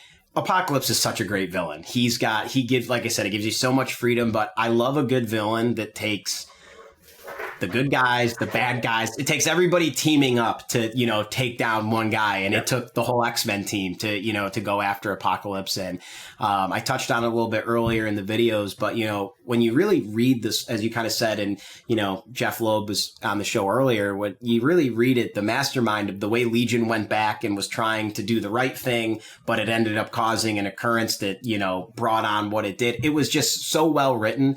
And I'm so excited to see what they're doing with this new AOA reboot that's coming out, or, you know, update that's doing. I think it'll be really fun, and I think it'll get a lot of people to go back and maybe brush up on some of the 90s, you know, 2000s, 2010s to now before they, you know, go into this. Because if you haven't read them all, they have what? I mean, what do they got now, Wolverine? They got, or Wolvie, they got compendiums and omnibuses and all of them. Paperbacks, you know, all of them. Yeah, collecting all the stories all together. It's nuts. I think by far it was one of the best storylines in the 90s. There was a bunch of great ones, but I think the alternate universe, the brutality of it, you know, it was kind of off from what Marvel usually did. You know, DC had their the Vertigo lines where they had some mature titled books like Sandman, Hellblazer, but you know, Marvel didn't do that much. You know, the only time we really saw mutants dying was what's the one that John Byrne did with the Days of Future Master. That was really it. You know, you never really saw much of that. So yeah, Age of Apocalypse was awesome, and I would love for them to do a great movie or a series of movies with it. But who knows? Agreed. And who knows with the way the franchises are going, or, you know, rights. But you know, I'm all in. To me, I know a lot of people, I don't know, maybe want to shy with. I'm all good for a reboot. I love a good, you know, reawakening or whatever it is, because it puts the shine back on the stuff that made you love it. And, you know, that's kind of how this episode transpired. I was like, wait, there's so much AOA content. I mean, from amazing pieces on CAF that people already own and have posted, to being able to talk to a writer like Jeph Loeb, who helped create the series, and Simone Di Meo, who's now new school working on, you know, an Age of Apocalypse title, to, you know, somebody who's been collecting it for 30 years. There's just it's an immense amount of things that the Age of Apocalypse has done. And I know recently, again, I mentioned I'm in the Throwdown Thursday groups with you. And every time we do an alternate timeline, everybody goes AOA. It's so funny. You're so right. We did an alternate timeline one, and I was like the only person that didn't do Age of Apocalypse. Yeah, that's true. Yeah, even when we did a couple of classic storylines, they'll whip out their AOA. I tried to be different with Onslaught, but I was wrong. I should have just stuck with the AOA. No, but it's all good. And speaking of AOA, I know that we kind of alluded to it and touched on it. You're a big AOA collector, and you have things from all of the iterations. So I wanted to show some slides here. You know, I'm going to put your Instagram down here on the screen. Sweet. Wolvie Fan. We'll make sure. I know some of these are posted on your Instagram. Some of them aren't, because there's some newer things coming. But I wanted to start off with something from the 90s that you have here. I mean, tell me a little bit about this. What a DPS, man. This thing is crazy. Friggin' awesome. It really is. That is gorgeous. I mean, the good old days when he was still smoking. You won't see him do that anymore. Look at him lighten up. You know, he's just, you know, he needed a cigar. Yeah. It's funny because I can't get enough of, again, especially Weapon X. And whenever I see something come up, I try and buy it. It doesn't come up often, so I don't have as much as I'd love to. But for me, you know, I go through the miniseries. I guess you can't really call it miniseries, or maybe you can. I go through it all the time, and every time I go through it, this double page splash pops at me the most. The hair, the makeup, if it's makeup, I don't know what the hell it is. The war makeup, the cigar, like war paint or whatever it is. Yeah, no need to be clawing people and beating them up. He just looks like a natural badass in that pic. I love it. It's one of my favorite. Just calm, cool, collected. He's not worried. He's going to be able to take on whatever, you know, comes his way. He's seen a lot. And so this is Weapon X number 4, Correct. page 4 and 5. And who was pencils and inks on this? Kubert and was it Farmer or was it? It was definitely Adam Kubert. I'm not sure if it was Mark. Was it Mark Farmer? I think it was Mark Farmer that did his inks.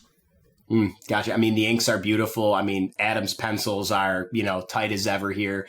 I love also too, like the detail on the hand where the claws would come out, where he's lighting it up. You can see that they've got, the metal things right over top. I mean, just the attention to detail. And I also think too, I was born in 91, so I didn't read Age of Apocalypse when it first came out because I couldn't read when I was, 3 or 4. But, I love the 90s style, the way they drew them. Just big, strong, like really robust characters. I mean, he just looks awesome. It's such a great piece. And I was super glad that you were willing to share this one and then, sent it over to me because it's pretty historical, to be honest. I mean, it's the first double page spread from the Weapon X arc. I think there was a couple before it.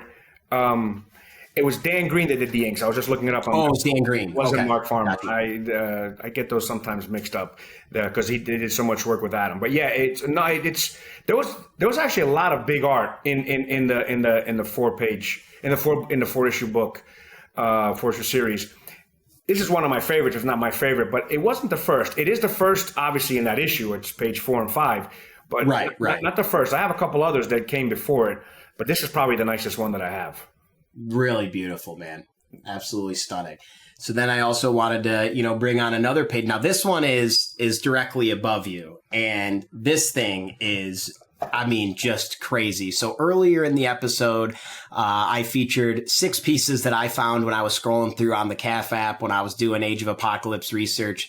And I found your 6-piece Bachalo cover. I mean, first off, I covered it earlier, but what an amazing piece of art. And the fact that is it 1 piece or is it 6 pieces? I don't know. But the fact that you own them all is amazing. Great.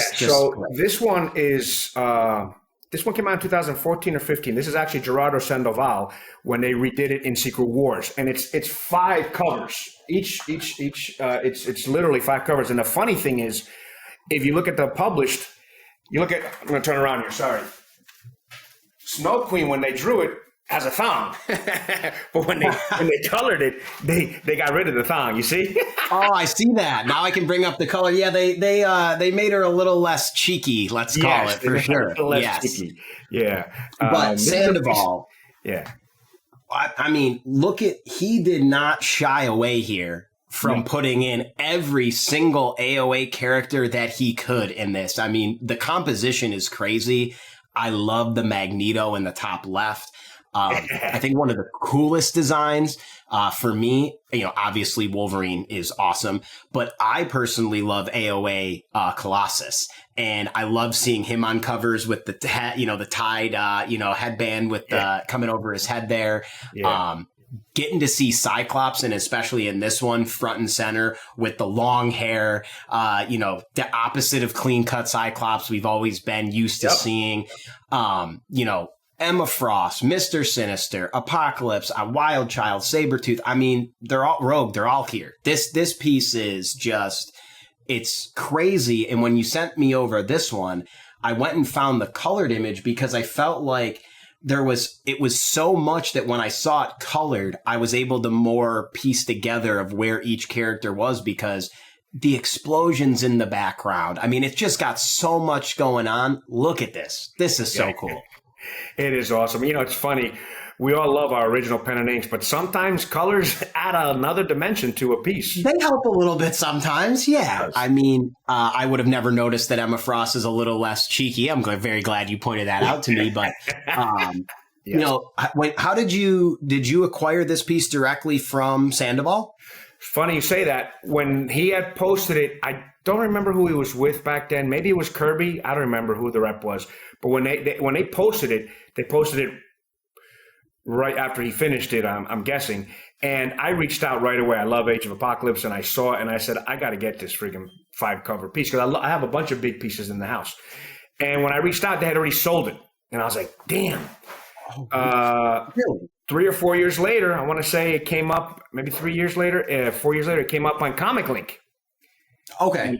And I bid on it, and I kept bidding, and I was like, man, you know what? Sometimes you're bidding, and you think that no matter what you do, they're going to keep bidding you. So I stopped reluctantly. I was very, very upset that I stopped, and the next bid won, and I was so pissed. Oh, the underbidder. Yeah. Not a worse feeling. Yeah, it was horrible. And then 2.5 years ago, maybe, it got offered in our chat group, actually. Before you showed up, it got offered in our chat group. And I told the dude, hey, whoever your friend is, tell him I want the piece. The price is fine. Hook me up with him. And I finally was able to get it after 10 years or 9 years. That's so. We didn't even talk about this before. What a great story. I mean, sometimes it's about the journey. It's not getting it right from the source and being the first person to own it. I have a piece like that was offered to me directly from Simone. I passed on it. The only reason was because I didn't have the money at the time. It went to another collector. Then it went up to Comic Link. Mine was Comic Connect. I bid on it. I lost. Maybe about 1.5 years later, I see in one of the Facebook groups looking to trade partial cash plus trade for this cover. I reached out to him. We were able to make a deal. So I think 3 or 4 years later, I was able to acquire it. For you, 10 years. I mean, sometimes it's about the journey. It's about finding that piece and landing it at home. And, when you got this, first off, it had to feel amazing when you get a piece like this in the mail. I mean, it's got to be incredible. My wife came into my little man cave here, and she goes, "Rob, you've been staring at that piece for almost an hour. What the hell?" And I was like, "This is just amazing. I love this piece. I've wanted it for 10 years." I mean, I'm not gonna lie to you. Usually, if I want something, I get it. So I don't have many stories with the journey. This one, and really my Sabretooth cover that I was trying to get that for 20-something years. So the journey was special for this, and it was a big deal. And the only reason I didn't pull the trigger on the auction is because, again, I have in my head, there's a certain amount I'll spend on new art. I ended up spending $10,000, $15,000 more 2 years later. Sometimes you put that threshold in your head, but then you blow through it anyway. But it's good to always have a threshold. Yeah. So, when it was on Comic Link, I was like, damn it, I can't imagine. These are freaking new covers. I'm not spending more than whatever it sold for. I think it was $15K. I don't remember. You can look it up. And I was like, I can't imagine going for more than that. What am I, crazy? And lo and behold, I ended up spending a lot more when it came around the third time. So yeah, you're right. That was a fun journey. But you got it. That's the most important thing. Yes. One of my favorite pieces. And then, going from the 90s to, kind of the middle age of Apocalypse. Now let's talk about the new age of Apocalypse that they're bringing out. This is giant size AOA one shot. So this is the first reboot of the Age of Apocalypse that's going to go through many storylines, many initiatives. And this is a cover by Adam. So here's the color, but here's this one for me, we talked earlier, sometimes the color helps. I love the black and white. Yeah. I would take a variant of this just like this. This cover is awesome. It is so cool. Yeah, the pen and ink. Now, what's the size of this cover from Adam? It's not in my hands yet. In a few weeks, it will be. I want to say 20 by 30, but do not quote me on that because a lot. But so it's oversized. Yeah, a lot of the new covers he does oversized with that purpose. He likes drawing bigger pieces, but it could be possible that it's 11 by 17. I don't know, so I don't want to speak out of line. I'm sure if I text him now, he'll tell me. But I want to say 20 by 30, but I'm not sure. To me, it looks like, and I've actually had some conversations with Adam, and he said exactly what you did. He's like, I got used to that 20 by 30 format where it was easier for me to work bigger so I could do the details. Yeah, the details, exactly. That's what he really loves. Like, honestly, on this piece here, when you're looking at it, the Nightcrawler in the bottom right corner, like with the Banff coming out. I mean, like, I think that's where working on a piece this big really suits Adam well, because the Nightcrawler in the bottom right is just, he's awesome. It was obviously Kamala's directly in the front. She's easy to see. Legion's in the back. But when you sent this to me and I really looked at it, after studying it, I just love the Nightcrawler. He just looks great. That could be its own little amazing panel or, cover there. It's super cool. Yeah. The only thing I would have done different, but I'm not an artist, I would have put Marvel Girl or whatever her name is, Kamala, in the background, way in the back. And I would put Weapon X in the front. Well, of course, because you're a Weapon X guy. I think she's more important important to the story on the one shot. Yes. So I think she's going to be more of a linchpin on the storyline. Yeah. But I also love that Adam puts, I mean, look at Magneto. I was at Magneto back there. You've got Weapon X, you've got Gambit, Quicksilver. I mean, it's just an all-star list of, characters. And I think the colorist on this one did do a great job. When you take a look at this, I do not know who the colorist is, or I'd give them credit. Maybe I can edit Christina that. Martin, Laura Martin, I think. He's been using her. Martin? Okay. Yeah. I'll make sure that we get her Instagram in here, because I think the color on this really helped. And that's why I said when I was able to look at the color version and see the Nightcrawler down here in the right, even look at the little baby Rogue in the back next to Magneto there. I mean, Adam didn't spare any expense on this. And even with Legion in the background, he's still kind of the focus, right? Like after Marvel, he's still the focus. Cool piece. And I mean, when you go in here, like I said, I mean, when you really go in, look at the hatching that Adam does here. It's just incredible. Yeah, I like the piece a lot. Again, and you have Magneto also in there. He's got all the great characters in it. He's not Bishop, Gambit. Yeah, I mean, this is a great piece. It's I think if you were going to relaunch Age of Apocalypse, doing it on a one-shot with Adam Kubert cover is not going to hurt you very much. That's for sure. It's a beautiful piece of art, and I'm happy that you added it to the collection, because now you're continuing to move on and adding AOA art from each time that they've done an installation. So. It's not. I haven't gotten it yet, so don't jinx me, dude. No, I'm sure it'll make it. I'm sure. I know I'm superstitious a little bit like that too. I don't post anything that like I own this until I personally have it. I'm a same way. Now I did want to touch on some of the newer stuff that was coming out to piggyback off of this. Not to interrupt you really quickly. I'm sorry. I didn't mean to interrupt you. But you said you posted earlier, not during my sit down with me, you posted the Bachalo 6 covers, right? I did, yes. 2004, 2000. Okay, cool. I was just asking it. That's a big, massive piece also that I got from Tim Townsend Direct. Yep. Okay. I did it on my 6 pieces that I chose when I was scrolling through CAF that were just like blew me away. I did like an Age of Apocalypse cover, a Mr. Sinister splash page. Cool. There was Jordan had a first appearance of X-Man, on his CAF, and then Dinesh had a Age of Apocalypse cover, and then I chose your. He has a beautiful Joe Mad Age of Apocalypse cover. Yes, I couldn't not choose that one. Yeah. It was incredible. I've done a couple trades with him, and I tried to squeeze it out of him, but there's no way he's moving on that piece. No way. No, gorgeous. No.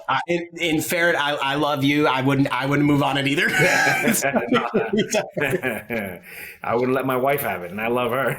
Yeah, exactly. So we talked about some of the new stuff, and this is where the storyline is getting launched. And I wanted to transition into an artist that I'm pretty familiar with that also did a cover for this, which is Simone Di Meo. That's a beaut. This is his first published Marvel X-Men cover.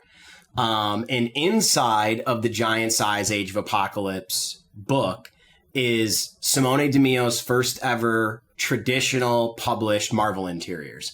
That is where that's the prelude to the story that Jeph Loeb and Simone are working on for AOA. When this book originally came out, and I knew that there was going to be the mini story, I knew that you were a big AOA guy. I reached out to you, and we were able to make a deal and bring this to your collection. So this will be the first time that the original art is debuted for this cover and these individual pages that are in the backstory, the prelude story here. We got them from Italy. I got them shipped to you. It took a little bit of time, but we got them where they were supposed to be. Yeah.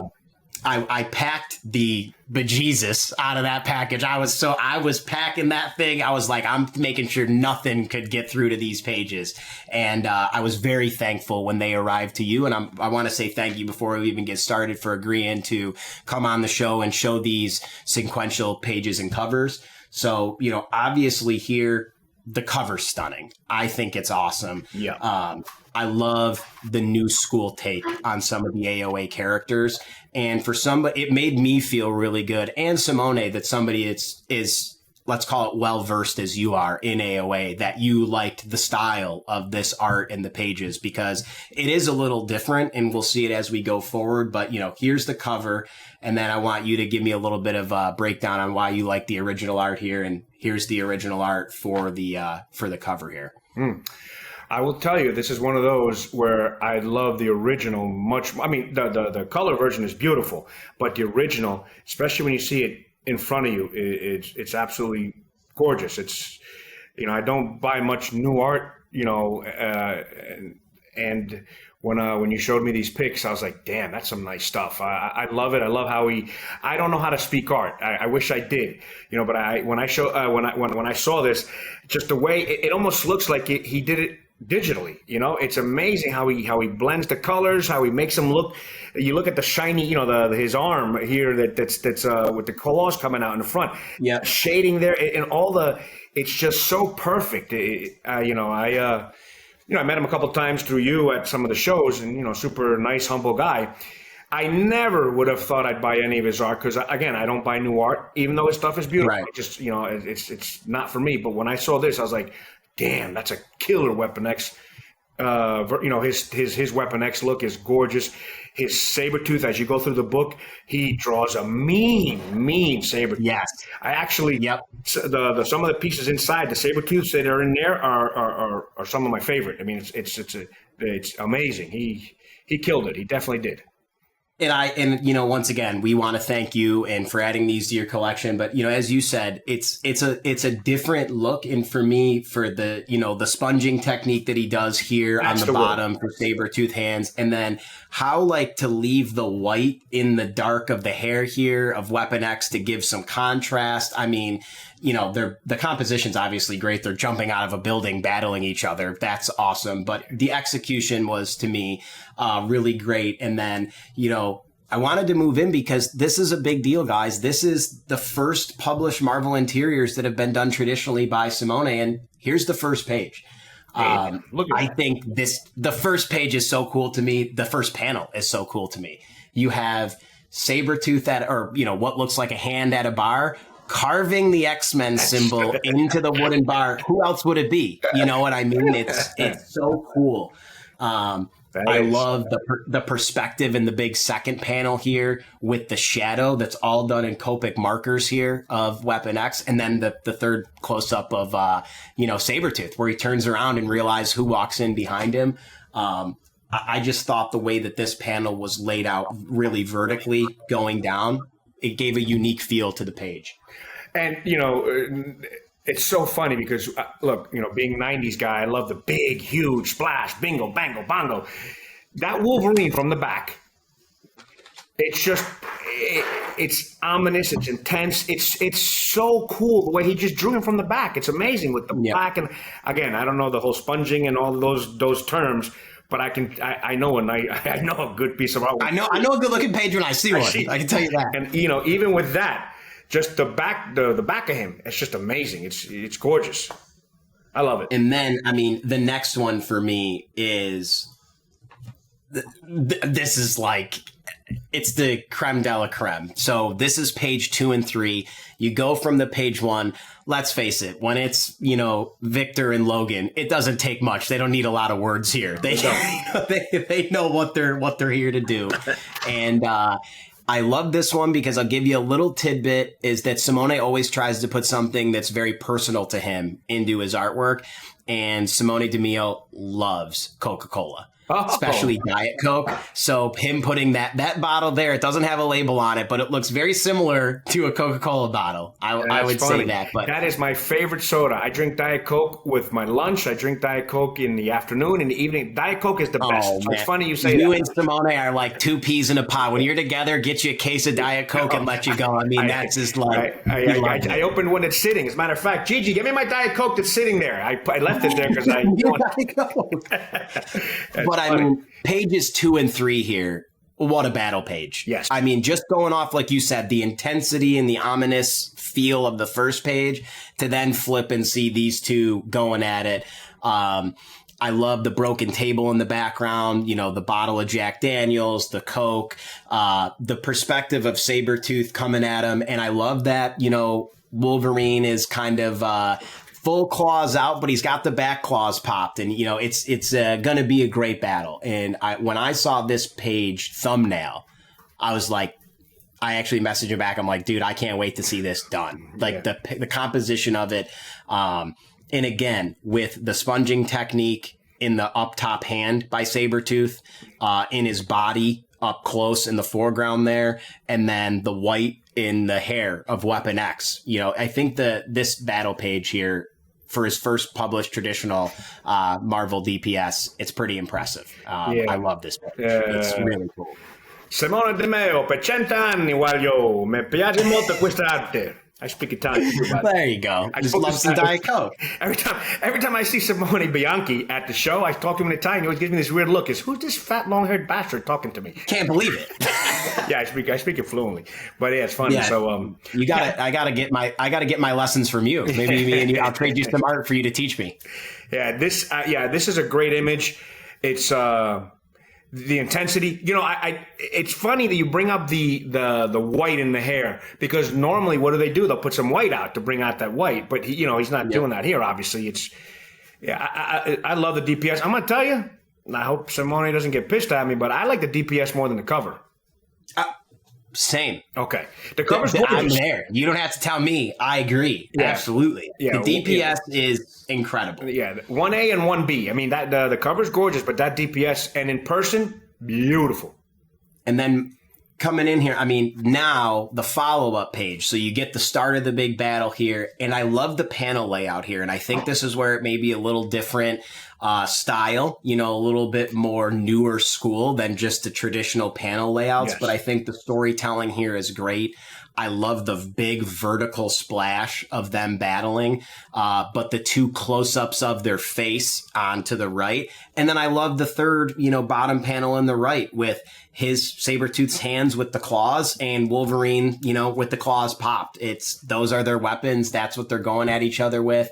And I just love, I love this page. I think this page is, even the detail of the brackets to hold the table together up here. I mean, it's got everything. It's such a cool piece of art. Yeah. It's fun that it's 5 pages. And what's even cooler is when you're working with 5 pages, you can make every page friggin' awesome. And every page. And that's what we really tried to do. Yes. Yeah. When you say it like that, the way Simone explained it to me and the way when I was speaking to Jeph is like, you have 5 pages to hook people in here. And I want to put my heart and soul into these pages because I want people to come and read, the rest. And when I got to see them all individually together, like we said earlier, I'm a big fan of colored art. I'm a big fan of painted art. But when I got these in front of me, black and white with all the shading, the sponging, the grays. I mean, they're really beautiful. They're really beautiful. You get a page like this, and I got to be honest with you, Miss Simone won't be pissed at me. The double page is my favorite because it's the double page. Correct. But this next page, the final page, that is awesome. This is my favorite individual page because this top left panel, I never seen a freaking cooler blink. I mean, she looks awesome. I love this. She comes through the portal. And like you said, look at the way he drew these two Sabretooths. Yeah. I mean, the one on the bottom where he's in the back and he's shrouded, and then you get, Wild Child right up in the front on a dog collar. Yeah. I mean, it's awesome.